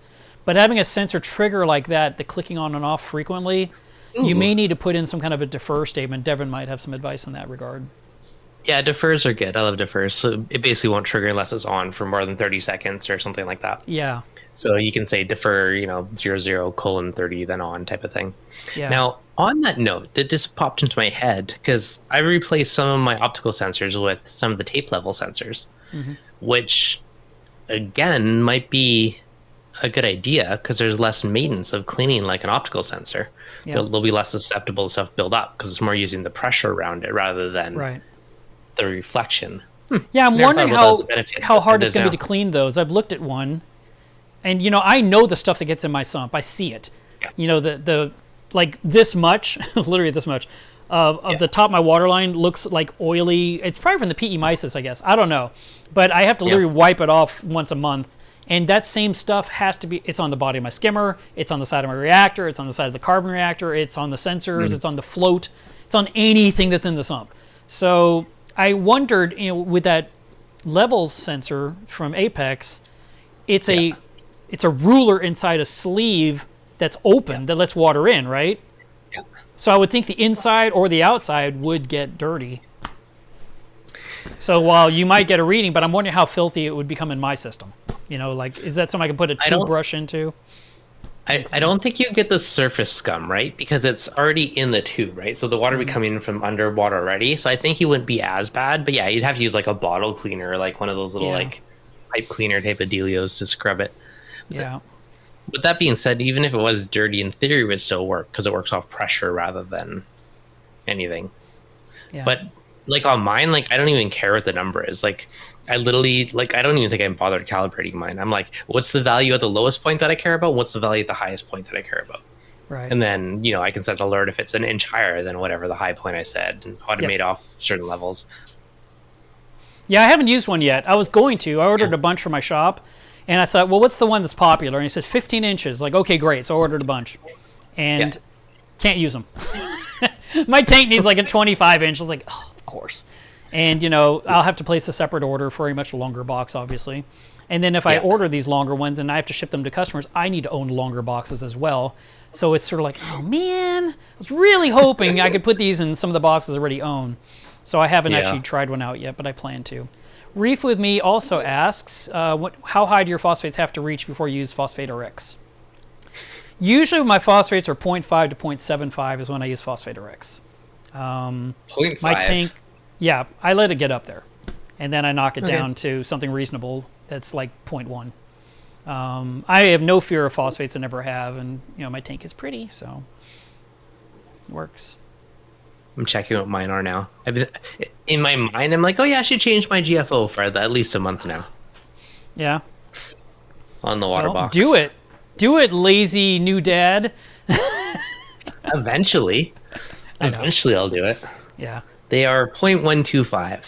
Yeah, so I mean, anything over 0.9, I'm like, yeah, maybe I'll replace the GFO. 0.9? You mean 0.09 or 0.9? Okay. 0.09.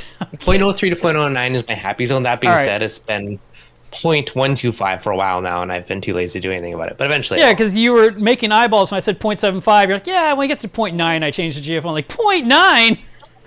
That's almost one. 0.09. Yeah. All right. That's different. 0.75 is up there. Yeah. David asks about safety stop. It says I'm a newbie, so I don't know which fish I can or can't treat. Yeah, you do want to reach out to the company. I know you said you got no response. Try again. They usually are really good about answering. You can always ask on their Blue Life USA Facebook page because they're going to respond to customers there for sure because they want to, look competent, of course. But most fish, I mean, the fish that are scaleless are the ones you don't want to put in. So whenever I've had a doubt, like I'm like, what about this eel? Can I put this eel in safety stop? I would just contact them and say, what's the scoop? And they'd answer me. And yeah, granted, I sell their products, so they take my phone call. But I mean, I still think they're reachable. Whether you use Instagram or Twitter or their Facebook page, there are ways to communicate with them if they don't respond to an email. But I would not just give up. I would just try again a couple more times or a couple different places till you get a hold of them, and they'll answer you specifically. But the majority of the fish we get for our hobby definitely can go through safety stop. Yeah. Reef Case says I should not complain about the Bora bonus after spending $2,500 on the Angel. It was only $2,000, but the other thing about this fish, I do love this fish, right? It's beautiful, but I love it when it's a baby, and when they get big, they're ugly. And so that's the other thing. It's like, so I'm going to get this adorable, fantastic, gorgeous fish. It's going to turn into this big, ugly bulldog, and then I'm not going to want to look at it, and I'm going to hate it. So I was like, I'll get the shirt. This is forever, unless I outgrow the shirt. And it's got the cute little Santa hat, and I like that too. So, yeah. It's cute. How do you like the shirt? $2,000 on a fish is crazy to me. Well, it is, but I did wait 17 years, and it was tank raised by someone I know in Hawaii who raised it from eggs. That she literally borrowed the parents to make the eggs to make my fish. Yeah, well, I mean, that is cool. Yeah, I want this fish. Crazy. And so all of that together said, yes, I'm buying this fish. And it was going to go in my reef. I mean, that was my plan from the beginning. But right before it's time to go in, Eric from Among the Reef said, are you sure you don't want to put this fish, this little tiny fish, in a 10-gallon with a piece of live rock and let it get a little bit bigger first? And I was like, absolutely not. I just spent $2,000, And he said, okay. And I hung up the phone, and I thought, am I being stupid and stubborn and impulsive? And so I instead went to Frank at Frank's Tank, said, I need a tank tomorrow. What can you sell me today?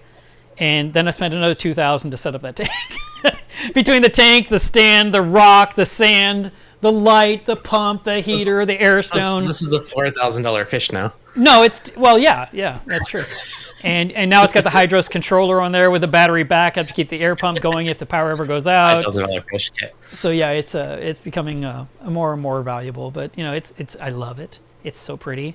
Its name is Flare, in case you were wondering, and nice. I love her. She's so pretty. She reminds me of a solar flare. She's so pretty. So what are you going to say when it's a big bulldog? Is it still going to be a wonderful, lovely solar flare? The Interruptus is always gorgeous. They are gorgeous from juvenile all the way through adulthood. They're just fantastic. The male looks different from the female. They're all born females, in case you didn't know that. And then one will choose to be male, probably because it's around other females. But since it's all alone, I'm going to assume it stays female the whole time. I don't know.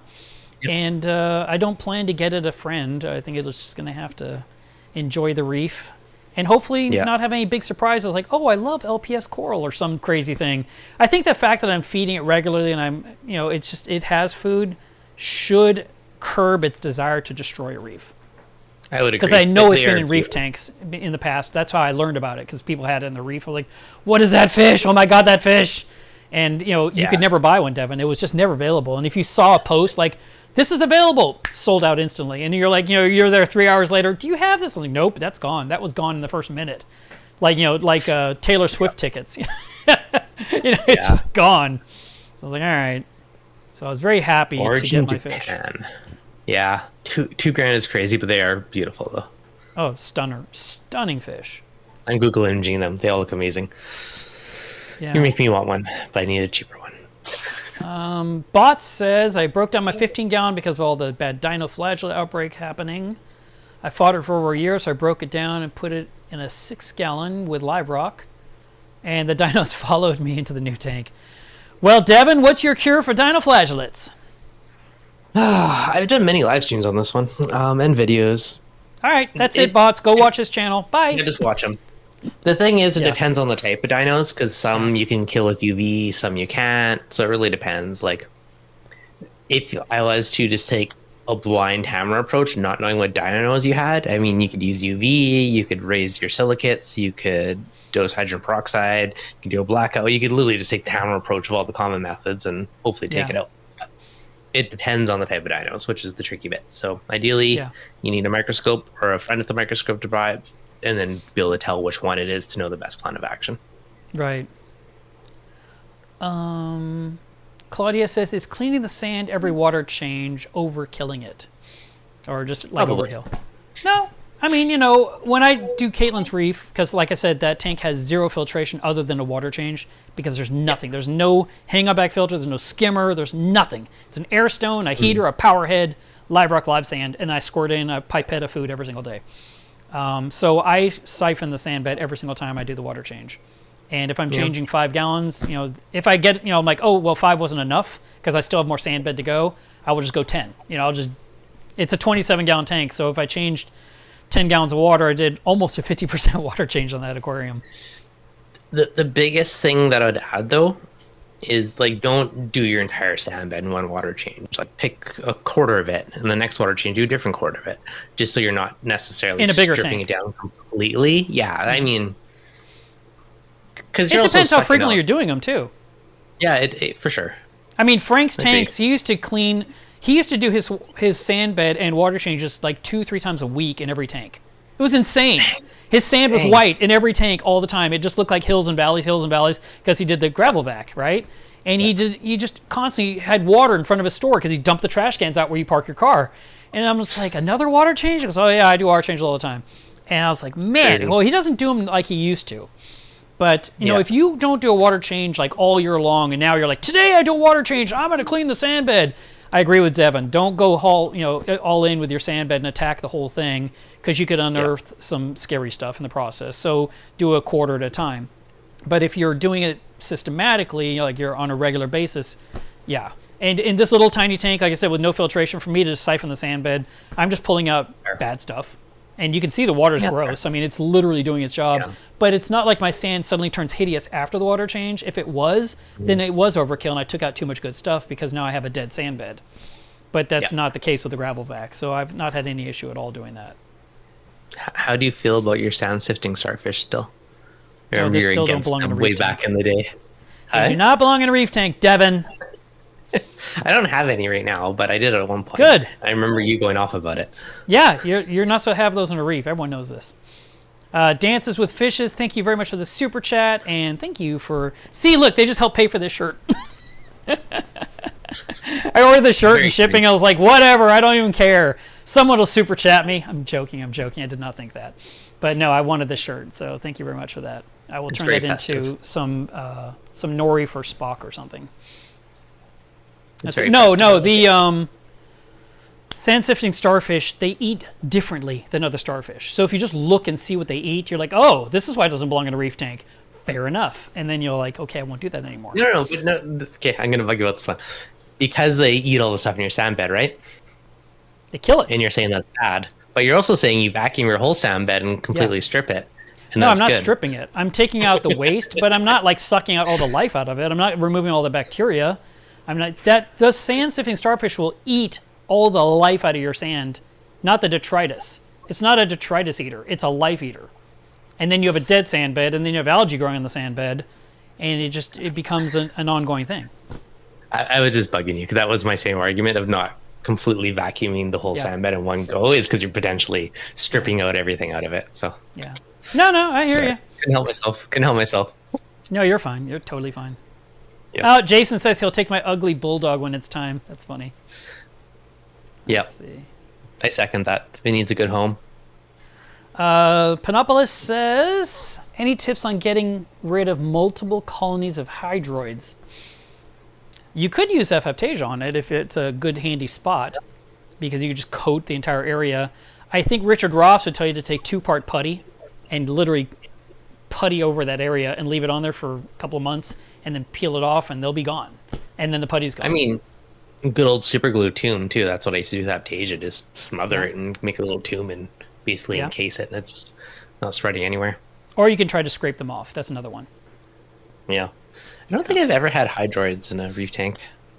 I've had some little ones, and I just thought they were pretty to take pictures of. They're great for macro shots. You're like, oh, look at these itty bitty tiny feather dusters. They're so cute.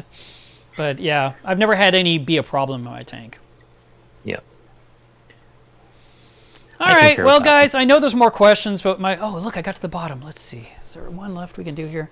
I just want to remind you guys, today is Water Test Saturday. It's really important that you test your water. I know Deven is too busy raising a child now, and he has so much automation. Actually, I have auto testers for them. I was going to say, he's got the automation to do it for him anyway, but we want to check out alkalinity. I will kick off a test right now. Let's see what you don't do. Do you do alkalinity? Yes. Calcium? Yes. Magnesium? Yes. Nitrate? Yes. Phosphate? Yes. Potassium? No. Salinity? I have an Apex probe for that. And temperature? I have a probe for that Okay, too. so you're only missing... So you need to do your potassium test, Deven. That won't take long. But no, we want to check all those parameters, and it is nice to have so many of those automated. Are you using the Reef bot for some of those tests? I have a Reef bot and a Mastertronic on this tank. Right. Oh, this is ridiculous. Okay, just know that this is over the top ridiculous. Yeah. This tank has a Cage Keeper Plus, an Alcatronic, a Reef bot, and a Mastertronic. My big tank has an Alcatronic, a Mastertronic, and a Trident.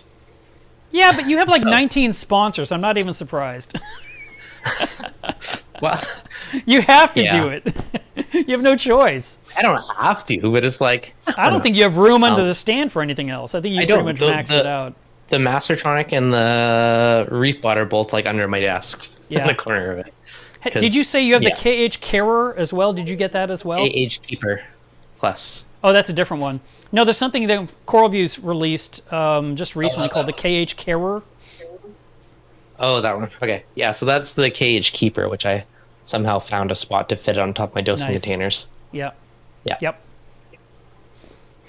It's so yeah, you've got all these things to do all your stuff. But which one's doing the phosphate and nitrate? Which device?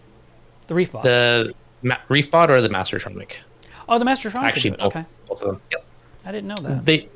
Both of those basically automate manual test kits, right? So you refill the vials, and it's a robot that does a syringe and moves it, and basically automates what you're doing manually with the drops, the colorimeter, and the syringes.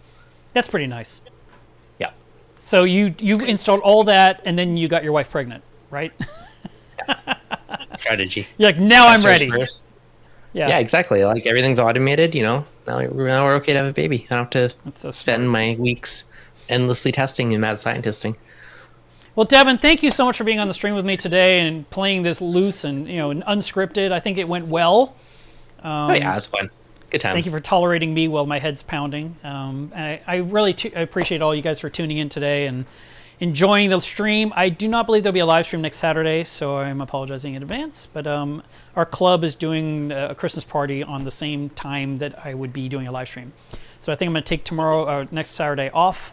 And but I'll still see you guys on social media.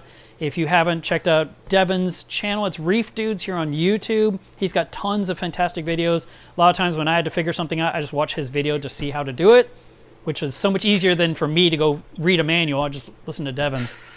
So he does a really good job explaining stuff. He seems to really know his stuff. So if you haven't subscribed to him yet, give him a like and a subscribe. Do all the stuff.